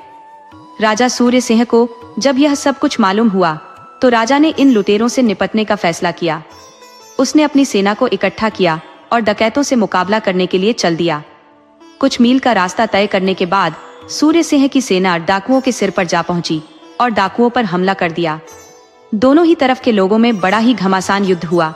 क्योंकि लुटेरे संख्या में कम थे, इसीलिए राजा की सेना का पलड़ा भारी था। शाम होते होते लुटेरों के बहुत से साथी मारे गए या उन्हें कैद कर लिया गया। इस युद्ध में युवराज भी बहुत ही बहादुरी से लड़ रहा था। वह एक टीले पर चढ़कर राजा की सेना पर तीर बरसाने लगा। इन्हीं तीरों में से एक तीर राजा सूर्य सिंह की छाती में जा लगा। जख्मी हालत में राजा को वापस महल में लाया गया। तुरंत वैद्य को बुलाया गया। महाराज के सीने का जख्म काफी गहरा था। ऐसा लग रहा था कि राजा सूर्य सिंह अब ज्यादा दिन तक नहीं बचेंगे। वैद्य और हकीमों ने काफी इलाज किया, परंतु महाराज की सेहत में कोई सुधार नहीं हो रहा था। इसी हालत में कुछ दिन गुजरे। आखिरकार वैद्य और हकीमों ने कह दिया कि अब महाराज का अंतिम समय आ चुका है, इन्हें अब कोई नहीं बचा सकेगा। यह पता चलने पर महाराज ने तुरंत उस ज्योतिषी को बुलाया और उससे कहा, कई सालों पहले तुमने मुझे बताया था कि मेरा बेटा एक शेर का भोजन बन जाएगा। जी महाराज, मुझे अच्छी तरह से याद है। तो फिर तुम्हें यह भी याद होगा कि जब हमने उस तहखाने की तलाशी ली थी, तो वहां शेर की लाश और मेरी पत्नी की लाश थी, लेकिन मेरे बेटे का कोई पता नहीं चला था। तो फिर क्या किसी ने मेरे बेटे को बचा लिया? और तुमने कहा था कि मेरी मौत मेरे बेटे के हाथों लिखी है, मगर मैं तो एक डाकू के तीर से मर रहा हूं, ऐसा कैसे हो सकता है? ज्योतिषी कहने लगा, हुजूर, आपका बेटा जिंदा है और वह इन्हीं डाकुओं में शामिल है। आपको तीर उसी ने मारा है। राजा ने जब यह सुना तो आदेश दिया कि जितने भी लुटेरों को कैद किया गया है, उन्हें मेरे सामने हाजिर किया जाए। लुटेरे जब राजा के सामने हाजिर हुए तो राजा ने कहा, तुम में से किसी एक के तीर से मैं जख्मी हुआ हूं। एक डाकू उनमें से आगे निकलकर आया और एक नौजवान की तरफ इशारा करते हुए कहने लगा, महाराज, इस नौजवान के तीर से आप जख्मी हुए हैं। यह कुछ ही महीने पहले हमारे दल में शामिल हुआ था। हम में से कोई भी इसके बारे में कुछ नहीं जानता कि यह कौन है, कहां से आया है। राजा सूर्य सिंह ने उस नौजवान से पूछा, तुम्हारा नाम क्या है? तुम कहां से आए हो? यह सुनकर नौजवान बोला, सब लोग मुझे सूर्यपुत्र कहते हैं। इसके सिवा मैं कुछ नहीं जानता। मुझे नहीं मालूम कि मेरे पिता कौन थे। बस इतना याद है कि जब मैं छोटा था तो एक तहखाने में रहता था। मेरे साथ मेरी आया थी और फिर एक दिन एक शेर आया। मेरी आया मर गई और मैं बेहोश हो गया। शिकारी मुझे वहां से उठाकर ले गए। उन्होंने मुझे पाल पोस कर बड़ा किया। इसके बाद मुझे एक खोजी मिला जिसने मुझे धोखा दिया और फिर मैं इन लुटेरों के साथ मिल गया और आज मैं आपके सामने खड़ा हूँ। ये कहते हुए नौजवान ने अपनी सारी कहानी राजा को सुना दी। इसके बाद युवराज कहने लगा, महाराज, मेरी आपसे यह प्रार्थना है कि आप मेरे साथियों को छोड़ दीजिए। आप मेरे तीर से जख्मी हुए हैं, इनमें इनका कोई कसूर नहीं है। राजा ने खुश होते हुए कहा, यह नौजवान मेरा ही बेटा है। और फिर बाकी कैदियों की तरफ देखकर कहने लगा, अगर यह लोग वचन दें कि इसके बाद यह कभी भी लूटपाट नहीं करेंगे तो मैं इनको छोड़ सकता हूँ। और फिर राजा ने अपने मंत्रियों और दरबारियों को बुलाकर कहा, यह नौजवान ही मेरा बेटा है, मेरी मृत्यु के बाद यही राजगद्दी पर बैठेगा। युवराज यह सब कुछ बड़ी ही हैरानी से देख रहा था। राजा सूर्य सिंह ने अपने बेटे को गले से लगाया। अब उसका मन बिल्कुल शांत था। अगली सुबह महाराज सूर्य सिंह के प्राण निकल गए। महाराज की मृत्यु के बाद उनका अंतिम संस्कार किया गया और फिर युवराज का राज्य तिलक करके उसे राज्य का राजा बना दिया गया। तो यह कहानी आपको कैसी लगी? कमेंट बॉक्स में जरूर बताइएगा। इसी तरह की दिलचस्प कहानियां सुनने के लिए चैनल को सब्सक्राइब कर लीजिए और वीडियो को लाइक करना बिल्कुल मत भूलिएगा।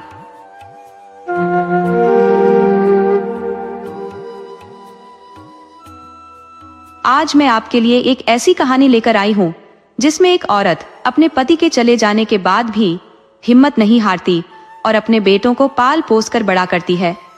और बेटे भी इतने होशियार निकलते हैं कि अपनी चतुराई से न सिर्फ अपनी किस्मत बदलते हैं बल्कि एक राक्षसी को भी चकमा दे देते हैं। ये कहानी सिखाती है कि अक्ल बड़ी होती है या भैंस। तो कहानी को आखिर तक जरूर सुनिएगा। और हाँ, अगर आप हमारे इस प्यारे से परिवार ममता हिंदी कहानियां चैनल में पहली बार आए हैं तो चैनल को सब्सक्राइब करके घंटी जरूर बजा देना। वीडियो अच्छा लगे तो एक लाइक करना और अपने दोस्तों और परिवार वालों के साथ शेयर भी करना और टिप्पणी में राधे राधे जरूर लिखना। तो चलिए अब कहानी शुरू करते हैं। एक गांव था प्रतापगढ़, जहां दीनानाथ नाम का एक आदमी रहा करता था। उसके घर में उसकी पत्नी पार्वती थी जो अपने बेटे के आने का इंतजार कर रही थी। दीनानाथ बड़ा ही आशिक मिजाज का आदमी था। वो अपनी पत्नी पर कम और गांव के ठाकुर विक्रम सिंह की नौकरानी पर ज्यादा नजर रखता था। दोनों में कुछ कुछ चल भी रहा था। पार्वती के गर्भ में बेटा पल ही रहा था कि दीनानाथ ठाकुर की नौकरानी के साथ भाग गया और फिर कई सालों तक लौटकर नहीं आया। अब ठाकुर भी हार मानने वालों में से नहीं था। वो बड़ी मुश्किल से उस नौकरानी चंचल को शहर से लाया था। वो नौकरानी को अपनी पत्नी से भी ज्यादा मानता था। इस बात से ठाकुर की पत्नी वाकिफ थी। उसने पति को कई बार टोका भी था कि किसी नौकरानी पर इस तरह फिदा रहोगे तो आपकी बदनामी हो जाएगी। आप बड़े आदमी हो, बड़ों जैसा रहना सीखो। तब ठाकुर कहता कि मैं ही बड़ा आदमी हूँ, तभी तो एक चिड़िया पाल रखी है। वो नौकरानी को प्यार से अपनी चिड़िया कहकर ही बुलाता था। वो हर वक्त नौकरानी के साथ ही रहता, यहाँ तक कि अपनी जमींदारी की जमीन की फसल देखने जाता तब भी नौकरानी उसके साथ रहती। रात में ठकुराइन जागकर ठाकुर पर पहरा देती कि बदमाश अपनी चिड़िया के कमरे में न चला जाए। मगर ठाकुर भी कम घाघ नहीं था। वह भी जागकर पत्नी के सोने का इंतजार करता। तब ठकुराइन ने दीनानाथ को बुलाया और 500 सोने की मोहरें देकर बोली थी कि मैं यह पैसे तुम्हें देखने के लिए नहीं दे रही हूँ बल्कि एक कठिन काम के लिए दे रही हूँ। तुम्हें ठाकुर की चिड़िया को लेकर उड़ जाना है। तुम किसी तरह उस चिड़िया के चिड़ा बन जाओ। यदि इतने पैसे से काम नहीं चलता तो और ले लो, मगर तुम उसे लेकर यहाँ से उड़ जाओ। अब ठकुराइन की तरफ से खुली छूट मिल जाने पर दीनानाथ ने भी अपना भाग्य आजमा ही लिया। वह भूल गया कि घर में अकेली पत्नी है। मेरे जाने के बाद ठाकुर मेरी पत्नी पर ही जुल्म कर सकता है। दीनानाथ ठाकुर की नौकरानी के पीछे लग गया तो वह भी ठाकुर को पसंद नहीं करती थी। कारण था कि ठाकुर दिन में पैसे की थैली उसे दे देता था, वह साथ लेकर चला करती, मगर शाम में ठकुराइन आंख दिखाकर वह पैसे की थैली वापस ले लेती। इस बात से नौकरानी नाराज रहती तो दीनानाथ ने उसे समझाया कि मेरे पास ठाकुर की तरह पैसे की थैली है, उसे मैं तुझे दे दूंगा तो कोई वापस नहीं ले पाएगा, मगर इसके लिए हमें कहीं दूर जाना होगा कि उस थैली को कोई तुमसे छीन न सके। नौकरानी बोली कि मैं खुद ठकुराइन की आदत से तंग आ चुकी हूँ। ठाकुर भी झूठा है, मुझे यह बताकर लाया था कि ठकुराइन मर गई है। मुझे एक नई ठकुराइन की जरूरत है, तो मैं ठकुराइन बनने के लिए यहाँ आ गई। मगर मुझे क्या पता था कि यह झूठा है। मैं अब खुद यहाँ नहीं रहना चाहती, मगर तुम्हारे साथ भी नहीं जा सकती। तेरे घर में भी तो पत्नी है। तब दीनानाथ बोला कि वो नाम मात्र की मेरी पत्नी है, वो मुझसे कोई प्यार नहीं करती। तुम मुझे अपने साथ नगर में ले चलो, हम वहीं साथ रहेंगे। नगर में चलकर साथ रहने वाली बात नौकरानी को जंच गई, तो वह दीनानाथ के साथ आधी रात में ही उड़ गई। हालांकि ठाकुर को पता चल गया कि दीनानाथ हमारी चिड़िया को लेकर उड़ रहा है, तो उसने हंगामा शुरू कर दिया। शोर सुनकर गांव के लोग इकट्ठा हो गए।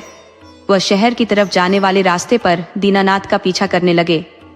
दीनानाथ को लगा कि अब तो पकड़ा जाएगा। तब नौकरानी बोली कि दीनानाथ, किसी पेड़ पर हम चढ़ जाते हैं। ठाकुर के पालतू कुत्ते जब आगे निकल जाएंगे तब हम फिर यात्रा शुरू करेंगे। दोनों पेड़ के ऊपर चढ़ गए। अब गांव वाले ऐसे ही बेवकूफ थे, उन्हें क्या पता था कि दोनों पेड़ पर भी चढ़कर छिप सकते हैं।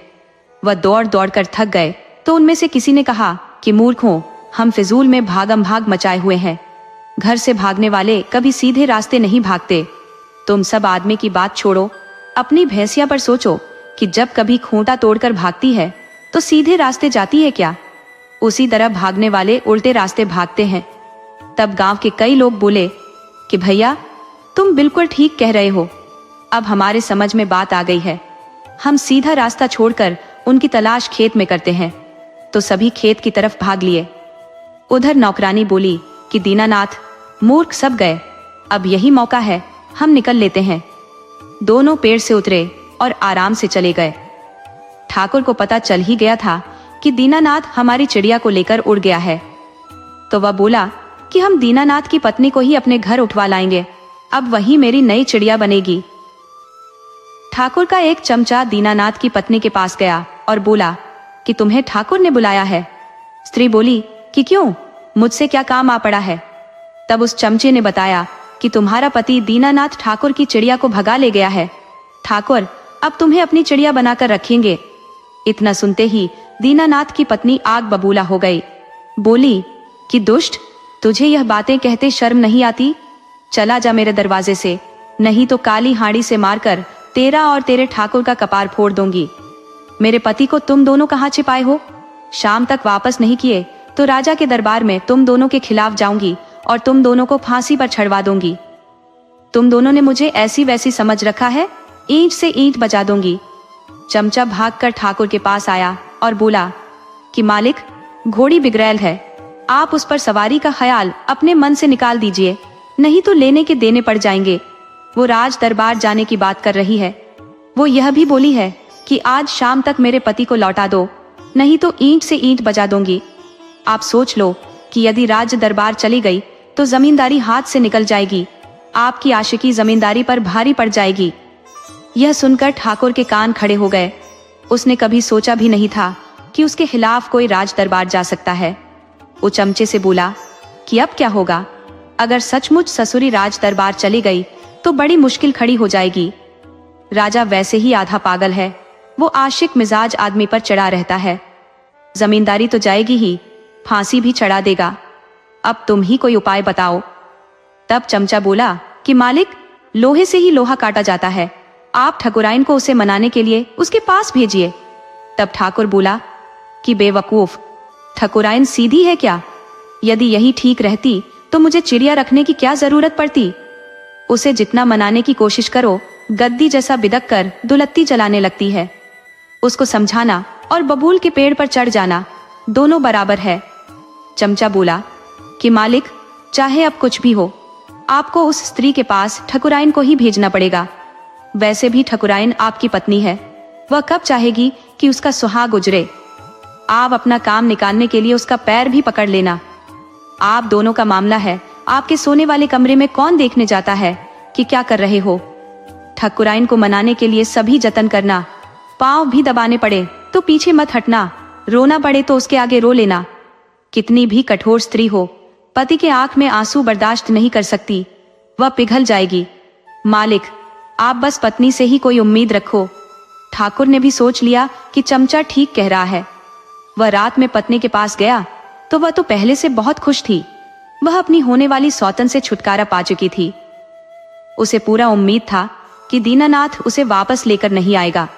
उसे पैसा भी इतना दे दी थी कि 1 साल तक तो वह मौज से उसे साथ रख सकेगा, और वह भी दीनानाथ को पसंद कर ली तो जिंदगी गुजर जाएगी। वैसे उसे पता था कि उस तरह की स्त्री किसी की पत्नी नहीं बनती, वह एक के साथ रह ही नहीं सकती। जब तक दीनानाथ के पास पैसा रहेगा उससे चिपकी रहेगी, मगर पैसा खत्म होते ही केंजुली की तरह उसका त्याग कर देगी। ठकुराइन बहुत खुश थी, उसकी खुशी संभाले नहीं संभल रही थी। तो ठाकुर काफी उदास था। पत्नी बोली, क्या जी, आप अब इसी तरह मुंह लटकाए रहिएगा या खा पी लीजिएगा? अरे, अब उस चिड़िया को एक परिंदा समझकर भूल जाइए। परिंदे किसी के बंधन में नहीं रहते, पिंजरे में रखो फिर भी पालतू नहीं बनते, मौका मिलते ही उड़ जाते हैं।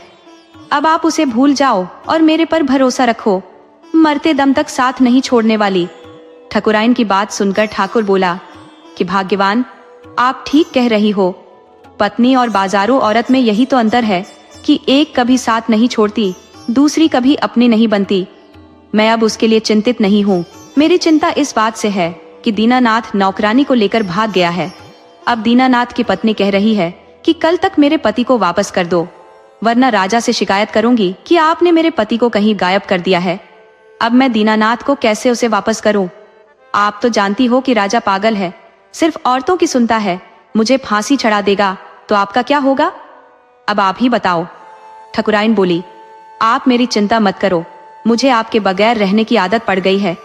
आप 1 साल से नौकरानी के साथ थे, मुझसे ऐसे मुंह फेर लिए थे कि मुझे जानते ही न हो।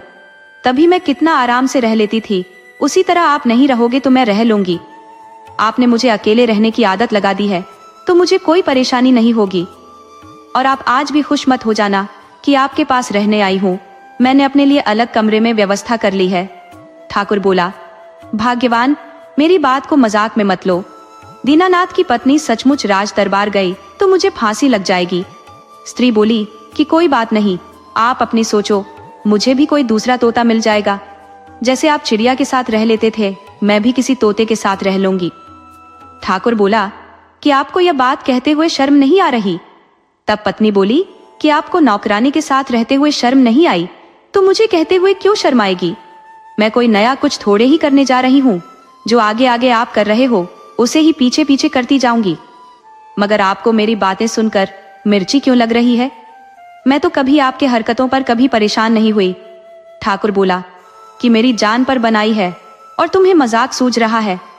ठकुराइन बोली, खबरदार, जो ज्यादा बकवास किए तो। साल भर से मेरे पर क्या गुजरी है, तुमने एक बार भी सोचा है? और वो चुड़ैल एक दिन तुम्हें छोड़कर क्या चली गई? तुम्हारी फटने लगी है। रसोई घर में खाना रखा है, निकाल कर खा लेना। मुझे तुम्हारे साथ तुम्हारी प्रेमिका के लिए आंसू नहीं बहाना। मैं आराम करने जा रही हूँ, तुम रात भर पलंग पर बैठकर उसकी याद में रोते रहना। वो पैर पटकते हुए चली गई। सचमुच ठाकुर रात भर पलंग पर करवटें बदल बदल कर रोए जा रहा था। उसकी आंखों के सामने मौत नाच रही थी। उसे रात भर नींद ही नहीं आई। वो समझ ही नहीं पा रहा था कि अब क्या होगा। सुबह हुई तो दीनानाथ की पत्नी 10-15 आदमियों को लेकर ठाकुर के दरवाजे पर पहुंच गई।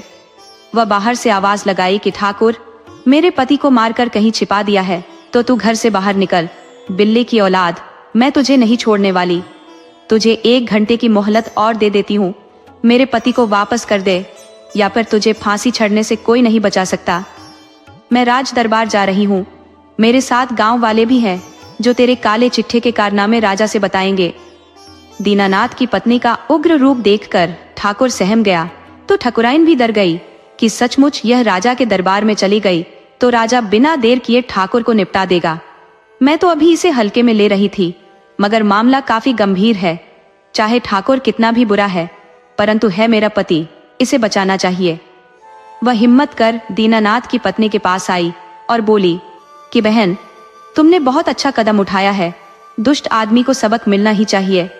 अगर ठाकुर तेरे पति को मार दिया होता तो मैं तुमसे पहले राजा के पास चली जाती और ठाकुर को अपनी आंखों के सामने फांसी पर लटकवा देती। मगर ठाकुर ने उसे मारा ही नहीं है। तेरा पति जिंदा है और वह ठाकुर की प्रेमिका को लेकर भाग गया है। मैं इस बात को जानती हूँ। मैं जानती हूँ कि वो नौकरानी कोई भली स्त्री नहीं है। वो दीनानाथ के साथ 1 महीने से ज्यादा नहीं रह पाएगी। वो दीनानाथ को ले तो गई है, मगर 1 महीने में ही छोड़ देगी तो वह वापस आ जाएगा। तुम उसके लिए ज्यादा चिंता मत करो। मैं एक स्त्री हूँ तो दूसरी स्त्री की मजबूरी को भी समझती हूँ। मुझे तुमसे काफी हमदर्दी है। तुम मुझसे 1 साल के लिए राशन और ये 100 सोने के सिक्के ले जाओ और अपने घर में आराम करो। देखने से लग रहा है कि तेरे पांव भी भारी है। इस अवस्था में दीनानाथ को तुमसे दूर जाने का सोचना भी नहीं चाहिए था, मगर क्या करोगी, मर्दों पर कौन भरोसा करे। सभी मर्द स्त्री के लिए वफादार नहीं होते। मैं तुम्हारे लिए दाई की व्यवस्था करा दूंगी, तुझे वह अपनी निगरानी में रखे। मैं खुद तुझे मिलने आती रहूंगी और तुझे हर सुविधा देती रहूंगी। मैं तुझे कभी असहाय अकेली नहीं छोड़ सकती। दीनानाथ के आने के बाद ही तेरा साथ छोड़ूंगी। अब तुम अपने घर जाओ, मैं फिर तुमसे दोपहर में तुम्हारे घर आकर मिलती हूँ। ठकुराइन के आश्वासन पर दीनानाथ की पत्नी घर लौट गई। उसे भी बस भोजन और पैसे की समस्या सता रही थी, जिसे ठकुराइन ने हल कर दिया था। उसे और क्या चाहिए था। वह पहले से दीनानाथ से परिचित थी कि निकम्मा आदमी है, किसी तरह मुश्किल से 2 रोटी का जुगाड़ कर पाता है। ठकुराइन ने दोपहर में दीनानाथ की पत्नी को मेवा, मिश्री, घी, राशन और पैसे ले जाकर दे दिए और बोली कि यह सुविधा तुम्हें मेरे जीते जी मिलती रहेगी। तुम अपने आप को मेरी बहन समझो। दीनानाथ की पत्नी खुशी के मारे झूम उठी थी। ये सुविधा दीनानाथ पूरी उम्र में नहीं दे सकता था। वह ठकुराइन से बोली कि बहन, आप मेरे लिए भगवान बन गई हो। मेरे घर में 1 दिन का भोजन भी नहीं था और मेरा पति मुझे मंझधार में छोड़कर आशिकी करने चला गया है। आप नहीं होती तो मैं भूखे मर जाती। ठकुराइन बोली कि मैं अपने जीते जी तेरे पर आंच नहीं आने दूंगी। ठकुराइन अपने घर आ गई। फिर शाम में ठाकुर ठकुराइन के पास आया और रोने लगा कि तुमने आज मुझे बचा लिया, नहीं तो मैं मारा जाता। ठकुराइन बोली कि घड़ियाली आंसू मत बहाओ, अपनी गलतियों में सुधार करो। मैं जानती हूँ कि खानदानी लंपट हो, जल्दी सुधर नहीं सकते, मगर इतना ध्यान रखो कि तुम्हारी आदत एक दिन तुम्हें ही नहीं मुझे भी ले डूबेगी। इसीलिए कान खोलकर सुन लो कि अब लंपटगिरी नहीं करोगे। ठाकुर बोला कि अब कभी मुझसे कोई गलती नहीं होगी, मुझसे बहुत बड़ी भूल हुई थी। इस तरह समय गुजरने लगा। दीनानाथ की पत्नी ने जुड़वां बच्चों को जन्म दिया। वो फूले नहीं समा रही थी। वो सोच रही थी कि बुरा ही सही, मगर दीनानाथ मेरे पास होता तो कितना अच्छा होता। मगर वह इश्क में इतना अंधा हो गया कि मुझे तो भूल ही गया। अपनी होने वाली औलाद का भी ध्यान नहीं रखा। पता नहीं जिंदा भी है या मर गया। वो स्त्री उसे पति बनाकर रखी होगी या कहीं उसे बेच दी होगी। अगर बिक गया होगा तो जिंदगी भर गुलाम बनकर रह जाएगा। वो अब पति को भुलाकर बच्चों का पालन करने लगी। उसे ठकुराइन से मदद मिल जा रही थी। अब दीनानाथ के बच्चे 10 साल के हो चुके थे। उनका नाम ठकुराइन ने ही राम और लखन रखा था। राम बड़ा था एवं लखन छोटा था।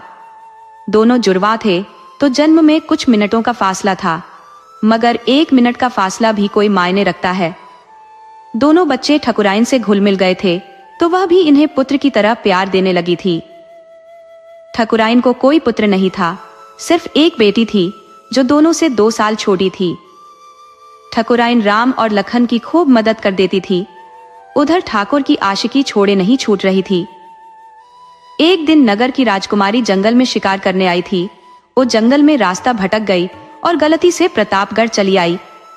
जब गांव में पहुंची तो रात हो चुकी थी। अब गांव में किसी के पास राजकुमारी के ठहरने लायक जगह नहीं थी, तो ठाकुर के चमचे ने ठाकुर का पता बता दिया, बल्कि ठाकुर के घर तक छोड़ भी गया। ठाकुर उस वक्त नशे में था और घर में अकेले था। ठकुराइन अपनी बेटी के साथ मायका गई हुई थी। मायके में किसी का ब्याह था। अब घर में ठाकुर ही बचा था। राजकुमारी जब ठाकुर के घर गई तो ठाकुर बहुत खुश हुआ कि मुझे घर बैठे शिकार मिल गया है। उसने राजकुमारी के ठहरने का प्रबंध कर दिया, मगर उसके मन में कुविचार उठने लगे कि इतना सुंदर शिकार कैसे छोड़ दूं।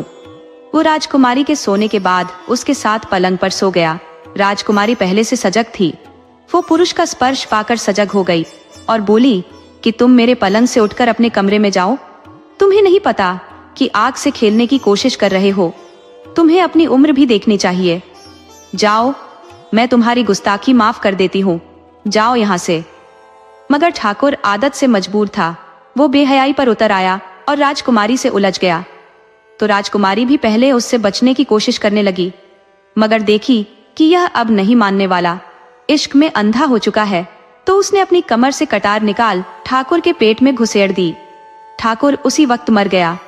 वो घर से बाहर निकली और उसी वक्त घोड़े पर सवार हो राजभवन लौट गई। उसने सारी बात अपने पिता से बताई तो राजा बोला कि चलो, तुमने ठाकुर को उचित सजा दे दी है, मगर मैं उसकी जमींदारी जब्त करा लेता हूँ। अब उस पर राजकुमारी का अधिकार रहेगा। राजकुमारी जिसे चाहे जमींदार बना दे या फिर उस भूमि पर बाग लगवा दे। राजकुमारी ने उस जमीन पर बाग लगवाना ही उचित समझा। इधर ठकुराइन को पता चला कि ठाकुर राजकुमारी से इश्क फरमाने के चक्कर में मारा गया है, तो बदहवास हो लौट आई। मगर जब ठाकुर को मरे अवस्था में देखा तो सदमे में आ गई और वह बर्दाश्त नहीं कर सकी। उसकी धड़कन रुक गई और वह मर गई। अब उसकी अकेली बेटी बच गई। ठाकुर के साथ ही जमींदारी जा चुकी थी। दीनानाथ की पत्नी ने देखा कि ठकुराइन की बेटी अकेली रह गई है, तो उसे अपने साथ अपने घर ले आई। ठकुराइन के इतने एहसान थे उसके ऊपर कि वह उसे भुला नहीं सकती थी। उसने बैठे बिठाए दीनानाथ की पत्नी और बच्चों का खर्च अपने ऊपर ले लिया था। मगर जब वह खुद ही नहीं रही, जमींदारी चली गई, तो उसकी बेटी को अपने पास रख ली। ऐसी बात नहीं थी कि ठाकुर के रिश्ते नातेदार नहीं थे, मित्र संबंधी नहीं थे, वे सभी भरे पड़े थे। मगर कोई आगे बढ़कर सामने नहीं आया कि उसकी बेटी को अपने घर आसरा दे। सभी को राजकुमारी के साथ घटित घटना की जानकारी थी। कोई भी व्यभिचारी ठाकुर की बेटी को अपने पास रखकर पंगा नहीं लेना चाहता था, तो दीनानाथ की पत्नी ही उसका सहारा बनी। ठाकुर की बेटी का नाम रोशनी था। वो बहुत खूबसूरत थी। अब वह राम और लखन के साथ रहने लगी। 1 साल तक तो सब ठीक चला, मगर समय के साथ घर में आर्थिक तंगी आ गई। ठकुराइन के दिए हुए धन धीरे धीरे समाप्त हो गए। अब घर में कुछ नहीं बचा, तो राम और लखन की माँ अपने बेटों से बोली कि बेटा, अब तुम्हारे सुख के दिन चले गए हैं। अब ठकुराइन नहीं रही कि तुम्हें मुफ्त में अन्न और वस्त्र मिल जाएंगे। अब तुम दोनों को मेहनत मजदूरी करनी पड़ेगी। साथ में रोशनी का ध्यान तुम दोनों को ही देना पड़ेगा। गांव में अब कोई जमींदार तो था नहीं कि उन्हें काम दे, और ठाकुर की जमीन राजकुमारी के हवाले थी। अब उसमें बाग लगाए जा रहे थे। बहुत से मजदूर उसमें काम कर रहे थे, मगर राम और लखन उसमें काम के लिए नहीं जा रहे थे। उन्हें डर था कि किसी तरह राजकुमारी को पता चल गया कि ठाकुर की बेटी हमारे घर है, तो वह हमें जेल में डलवा देगी। उनकी माँ ने भी मना कर दिया था कि राजकुमारी के अधिकार क्षेत्र में मत जाना, वरना वह तुम्हें मार डालेगी। राज परिवार का कोई भरोसा नहीं होता। आदमी से जानवर जैसा व्यवहार करते हैं। किसी आदमी की हत्या करना उनके लिए किसी मुर्गे के समान है। तो दोनों भाई बहुत डर कर रहा करते। उन्हें गांव में कोई काम नहीं मिल पा रहा था। आसपास जंगल था, मगर वे उसमें से लकड़ी भी लाकर नहीं बेच सकते थे, क्योंकि आसपास के सारे जंगल राजकुमारी के कब्जे में थे। अब दोनों भाई 16 साल के हो चुके थे, तो माँ ने एक दिन कहा कि बेटा, अब तुम दोनों किसी नगर में जाकर कोई काम करो। यहाँ तुम्हें कोई काम नहीं मिलने वाला। हालांकि लखन नहीं जाना चाहता था, क्योंकि उसे रोशनी से प्यार हो गया था। वो एक ही घर में रहते थे, तो दोनों के संबंधों के विषय में माँ को पता नहीं चल पाया था, मगर दोनों एक दूसरे से बेइंतहा प्यार करने लगे थे। राम बाहर जाकर काम करने के लिए तैयार हो गया, मगर लखन तैयार नहीं था। वह रोशनी से दूर जाना ही नहीं चाहता था। रोशनी ने भी मना कर दिया था कि तुम बाहर मत जाओ, मैं तुम्हारे बगैर जी नहीं पाऊंगी। यदि मुझे मारना ही चाहते हो तो चले जाओ। उधर माँ ने आंखें तरेरी कि तुम्हें जाना ही होगा। तुम दोनों बाहर जाकर काम नहीं करोगे तो यहाँ काम है ही नहीं। इस तरह तो हम भूखे मर जाएंगे। तुम्हें उस लड़की का भी ध्यान रखना है। अब सयानी हो चली है, उसका कहीं ब्याह भी करना है। कहीं जाकर मेहनत मजदूरी करोगे तभी यह संभव हो पाएगा। अब लखन धर्म संकट में पड़ गया कि अगर नहीं जाता हूँ तो माँ नाराज होती है, और चला जाता हूँ तो रोशनी नाराज हो जाती है। मैं दोनों में से किसी को नाराज नहीं करना चाहता। वह मौका देख रोशनी से अकेले में बोला कि देखो, तुम मुझे 1 महीने की मोहलत दे दो। तुम भी जानती हो कि मैं तेरे बगैर रह नहीं पाऊंगा, मगर सिर्फ प्यार मोहब्बत से पेट नहीं भरता। पेट भरने के लिए काम भी जरूरी है। 1 महीना कोई ब्रह्मा का दिन नहीं होता, देखते देखते गुजर जाएगा। आखिर मजबूरी देखकर रोशनी को झुकना पड़ा, तो दोनों भाई काम की तलाश में जाने के लिए तैयार हो गए और घर से निकल पड़े। वे घर से बाहर नहीं गए थे। थोड़ा बहुत कोई काम भी किए थे तो गांव में ही किए थे। बाहर काम का अनुभव भी उनके पास नहीं था। शहर तो उन दोनों ने देखा भी नहीं था। किसी ने उनसे यह भी नहीं बताया था कि शहर कैसा होता है, उसमें क्या होता है। उन्हें यह भी नहीं पता था कि शहर कितनी दूर है और किस दिशा में है। दोनों अंदाज से ही शहर के लिए निकल पड़े। वो दिन भर चलते रहे, मगर उन्हें कहीं कोई शहर जैसा कुछ नहीं मिला। हाँ, रास्ते में जंगल झाड़ी बहुतायत में मिली। उसे पार करते हुए आगे बढ़े। जब शाम हो गई तो उनके पास ठहरने की नौबत आ गई, जो दोनों ने पहले से सोचा ही नहीं था कि कहीं शाम भी होगी और उन्हें वहां रुकना भी पड़ेगा। मगर अब तो सामने ही शाम हो गई थी। आसपास कोई गांव भी नहीं दिख रहा था, तो दोनों बहुत तेजी के साथ चलने लगे। चलते चलते एक गांव दिखा तो दोनों ने सोचा कि हम आज इस गांव में किसी के पास ठहर जाते हैं। वह गांव में एक आदमी से पूछे कि भैया, हमारे ठहरने लायक कोई जगह है? हम मेहमान हैं, रात भर ठहरना चाहते हैं। तब उस आदमी ने बताया कि नहीं नहीं, हम तुम्हें इस गांव में ठहरने नहीं दे सकते। इस गांव में पिछले 10 साल से कोई भी मेहमान रात के वक्त नहीं ठहरता। तब लखन बोला कि भैया, क्या कोई बड़ा कांड हो गया था क्या, जो कोई इस गांव में नहीं ठहरता? तब उस आदमी ने बताया कि एक नहीं, कई कांड हुए हैं। जब जब कोई मेहमान हमारे गांव में ठहरे हैं, तब तब भयंकर कांड हुए हैं। 10 साल पहले तुम्हारी तरह ही 2 लोग गांव में ठहरे थे। उस दिन हमारे गांव में 3 घरों में चोरी हो गई थी। दूसरे साल तुम्हारी तरह 2 लोग गांव के शिवालय पर ठहरे तो जबरू की भैंस चोरी हो गई। तुम्हारी तरह 2 लोग तीसरे साल गांव के चौपाल पर ठहरे तो मनराखन की बेटी गायब हो गई। तुम्हारी तरह 2 लोग मुखिया के घर ठहरे तो मुखिया की बहू गायब हो गई। उसके बाद से तुम्हारी तरह 2 लोगों को हम गांव में ठहरने नहीं देते। इससे पहले की रात हो, तुम दोनों अगले गांव के लिए निकल जाओ, नहीं तो हम लोग खदेड़ते हुए दूसरे गांव तक छोड़ आएंगे। राम बोला कि भाई, तुम हमें दूसरे गांव पहुंचाने का कष्ट क्यों उठाओगे, हम खुद चले जाते हैं। दोनों गांव से बाहर निकल गए। तब लखन बोला कि भाई, आगे कोई गांव दिखाई नहीं पड़ता, आगे तो जंगल है, वहां जाने पर तो हम किसी खतरे में पड़ सकते हैं। राम बोला, तो और अब हम क्या कर सकते हैं? इस गांव में रह गए और कोई कांड हो गया तो फिर सुबह हमें गांव वाले जिंदा नहीं छोड़ेंगे। चलो, हम यहाँ से भाग चलते हैं। लखन बोला कि नहीं, हम आगे जाकर कोई मुसीबत मोल नहीं ले सकते, इस गांव के आसपास ही रहेंगे। दोनों वहां से आगे बढ़े। गांव से बाहर निकलते ही एक झोपड़ी दिखाई दी तो लखन उस झोपड़ी की तरफ बढ़ चला। उसने देखा कि वह झोपड़ी किसी बूढ़ी औरत की है। वो बाहर चारपाई पर लेटी थी। अपने पास 2 आदमियों को देख वो बैठ गई। तभी लखन बोला कि माई, हम अतिथि हैं, इस गांव में आते आते रात हो गई है। अब आगे रात में जाने की हम दोनों में हिम्मत नहीं हो रही। हम चाहते हैं कि आपके पास ठहर जाए। बुढ़िया बोली कि बेटा, मैं भी नहीं चाहूंगी कि रात के वक्त तुम लोग आगे जाओ, क्योंकि यहाँ से 5 कोस दूर दूसरा गांव है। उस गांव तक जाने में बहुत जंगल झाड़ है, जहरीले जीव है तो कई खूंखार जानवर है। बीच में एक नदी है, उसमें रात में कोई नाव नहीं चलती। अगर कोई तैरकर पार करना चाहे तो उसमें घड़ियाल रहता है, इसलिए आगे खतरे ही खतरे हैं। मगर इस गांव में ठहरना भी कम खतरनाक नहीं है। अगर तुम दोनों को घर में ठहरा दिया तो सुबह सभी मिलकर हमें गांव से बाहर कर देंगे। तो मैं बूढ़ी औरत अपनी जवान बेटी को लेकर कहाँ जाऊंगी? तुम लोगों को गांव में पता चल ही गया होगा कि इस गांव में कोई 2 आदमी रात में नहीं ठहरता, इसलिए तुम दोनों कोई और स्थान तलाशो, मैं तुम्हें नहीं रख सकती। दोनों काफी निराश हो गए और चलने को हुए। तभी झोपड़ी के अंदर से आवाज आई कि माँ, तुम ये क्या कर रही हो? तुम अपना अतिथि धर्म भी भूल गई हो। गांव से निकाले जाने के भय से अतिथियों की जान खतरे में डालोगी। तुम इन्हें रहने का स्थान दो, आगे जो होगा देखा जाएगा। बुढ़िया बोली कि बेटा, तू कितनी दयावान है, मगर खुद की किस्मत की खोटी है। 12 साल पहले बचपन में इसका ब्याह हुआ, 10 साल गुजर गए, कोई ससुराल से नहीं आया। तब मैंने इसके ससुराल में पता किया कि ब्याह कर गया लड़का जिंदा है या मर गया है। तब पता चला कि वह खुद के लिए नहीं मरा है, मगर इसके लिए मर चुका है। वह दूसरा ब्याह कर आराम से रह रहा है। अब उसे इस लड़की की जरूरत नहीं है। तब से बेचारी के दोबारा हाथ पीले करने के चक्कर में पड़ी हूं, मगर कोई मिल ही नहीं रहा। अब मुझे भी एक उपाय सूझा है कि तुम दोनों में से कोई इस लड़की से ब्याह करने को राजी हो जाए तो मैं शौक से उसे अपना मेहमान मानकर अपने घर में ठहरा सकती हूँ।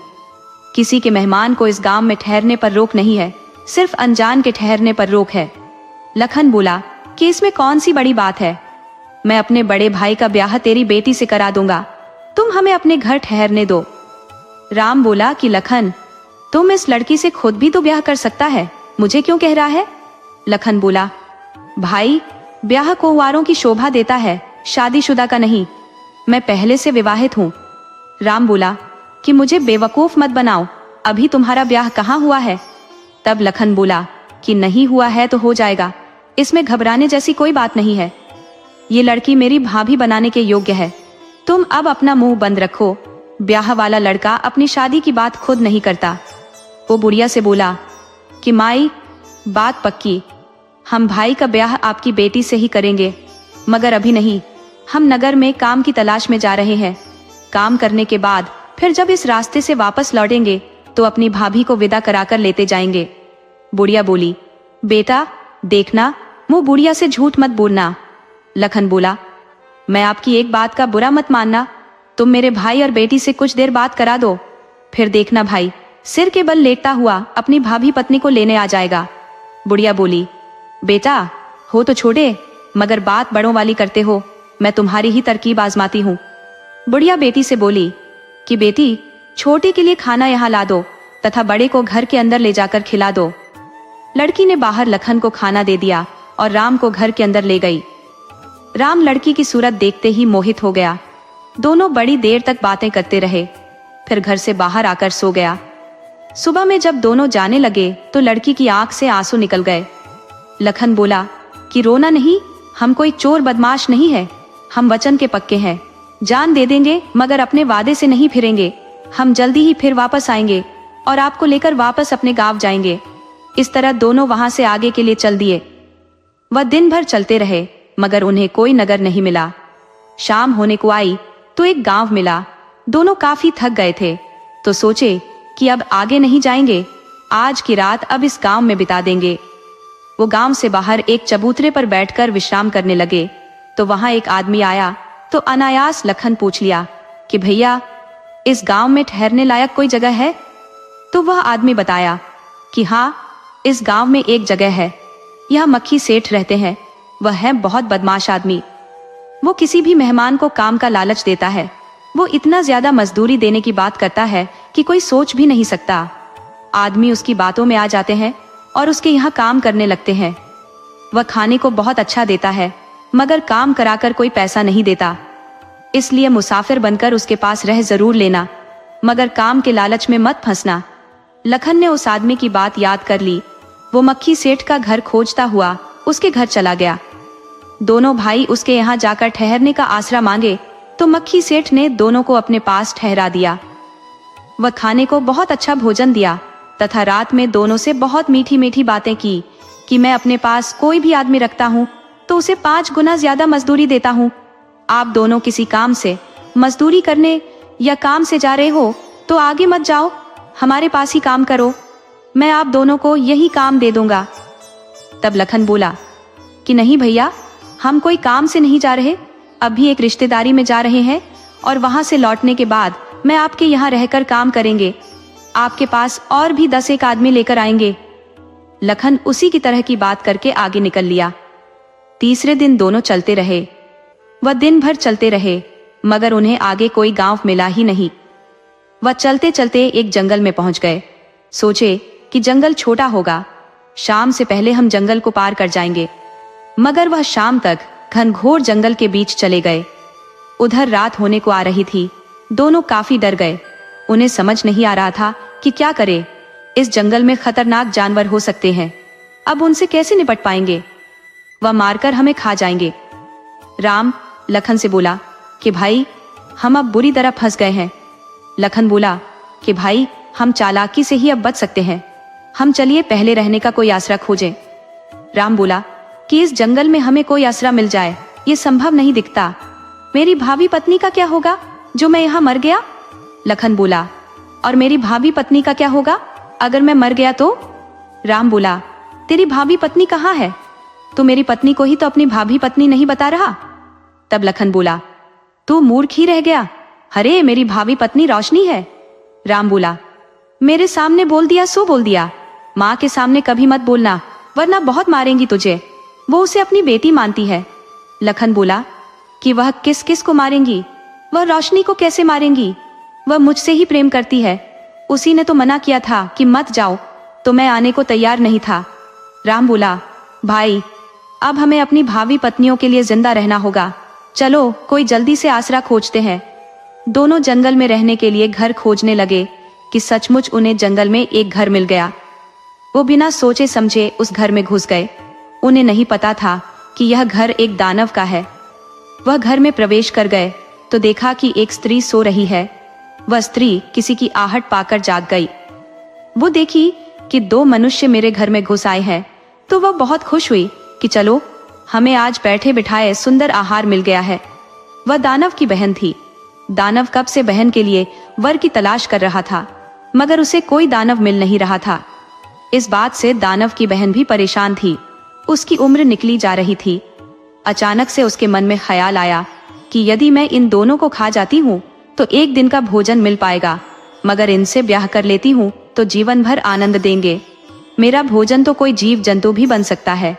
वह अभी मन में विचार कर रही थी।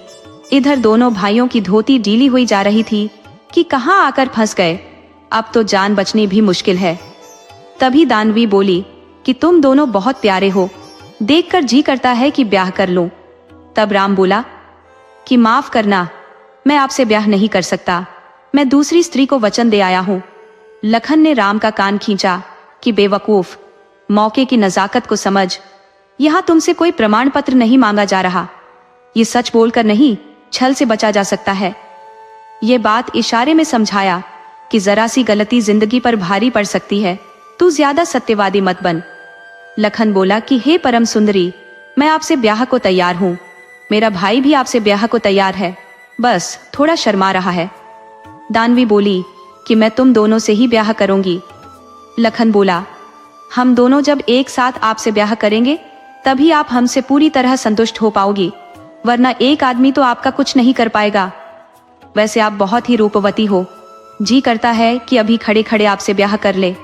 राक्षसी बोली, नहीं अभी नहीं, अभी हमारे भाई से तुम दोनों को और मुझे भी बहुत खतरा है। वह किसी को जिंदा नहीं छोड़ेगा। हमें पहले भाई को धोखे से मारना होगा, तब हम आनंद से रह पाएंगे। लखन बोला, अब आपका भाई भी कोई साधारण तो होगा नहीं, उसे तो आप ही मार सकती हो। राक्षसी बोली, तुम दोनों चिंता मत करो, मैंने सारा उपाय सोचकर बैठी हूं कि क्या करना है। उधर दानव के आने का वक्त हो चला था, तो राक्षसी ने दोनों को एक पेड़ के कोटर में छिपा दिया। राक्षस जब आया तो पहले से भुनभुनाता हुआ आ रहा था कि कोई मनुष्य महक रहा है, हमारे घर के आसपास कोई मनुष्य महक रहा है। वो घर में प्रवेश किया तो बहन से बोला कि बच्ची हमेशा मेरे से धोखा करती है, तुम कोई मनुष्य छिपा कर रखी है या उसे अकेले खा गई है? मुझे मनुष्य की गंध आ रही है। राक्षसी बोली, तुम अपनी सड़ी नाक से न जाने क्या क्या सूंघ लेते हो। अब बकरे की गंध भी तुझे मनुष्य जैसी लगने लगी है। मैंने सुबह से सिर्फ एक बकरा खाया है और तुम्हें वह मनुष्य लग रहा है। राक्षस अपने घर में बनी गुफा में गया तो राक्षसी ने उसका दरवाजा बंद कर दिया और आग लगा दी। राक्षस राक्षसी की चाल समझ नहीं पाया। वह बहन से जान छोड़ देने की दुहाई देता रहा, मगर राक्षसी ने कोई दया नहीं दिखाई, राक्षस को मार डाली।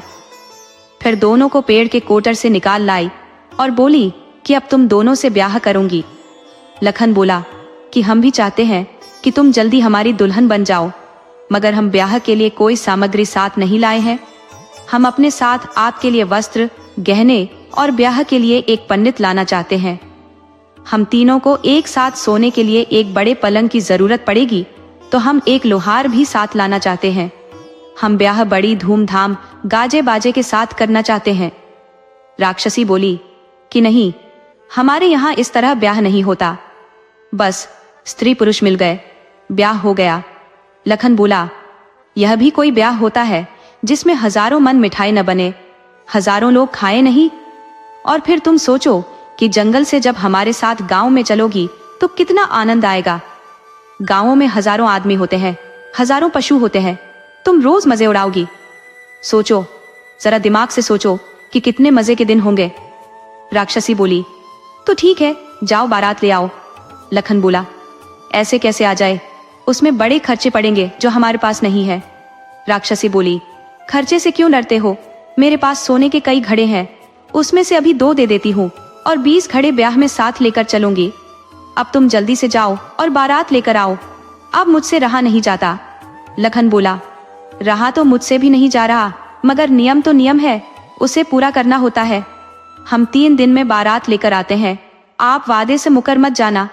आप अब हम दोनों की जान बन चुकी हो, आपके बिना रहा नहीं जाएगा, मगर ब्याह तो करना ही है। दोनों ने वहां एक एक सोने का घड़ा एक एक थैले में बंद किया और वहां से चल दिए। राम बोला कि लखन, तू हमें फंसा दिया है, हम राक्षसी से ब्याह कैसे कर सकते हैं। लखन बोला कि तू मूर्ख का मूर्ख रह गया, अरे अब लौटकर कौन यहाँ आएगा, हमारे पास इतना धन है कि अब घर छोड़ने की जरूरत नहीं पड़ेगी। दोनों तेजी से चलकर बुढ़िया के घर पहुंचे। उसकी बेटी बहुत खुश हुई, उसे विदा कराकर दोनों अपने घर को आ गए। माँ यही देख बहुत खुश हुई कि बेटा एक बहू ला दिया है। माँ बोली कि अब लखन के लिए भी पत्नी ला दूंगी। तब राम बोला कि माँ, तू आंख रहते अंधी है, अरे लखन और रोशनी का प्रेम प्यार कब से चल रहा है, तेरी छोटी बहू तो तेरे घर में बचपन से रह रही है, तू उसे समझ नहीं रही, तू उसी से पूछ ले।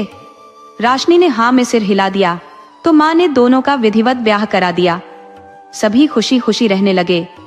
माँ जिन्हें पागल समझती थी, वह दोनों बेटे बहुत चतुर थे। कहानी से सीख, मुसीबत के समय घबराना नहीं चाहिए, बल्कि अक्ल से काम लेना चाहिए। सच्ची नियत और दिए हुए वचन का मान रखने वालों का साथ भगवान भी देते हैं और उनका भाग्य जरूर चमकता है।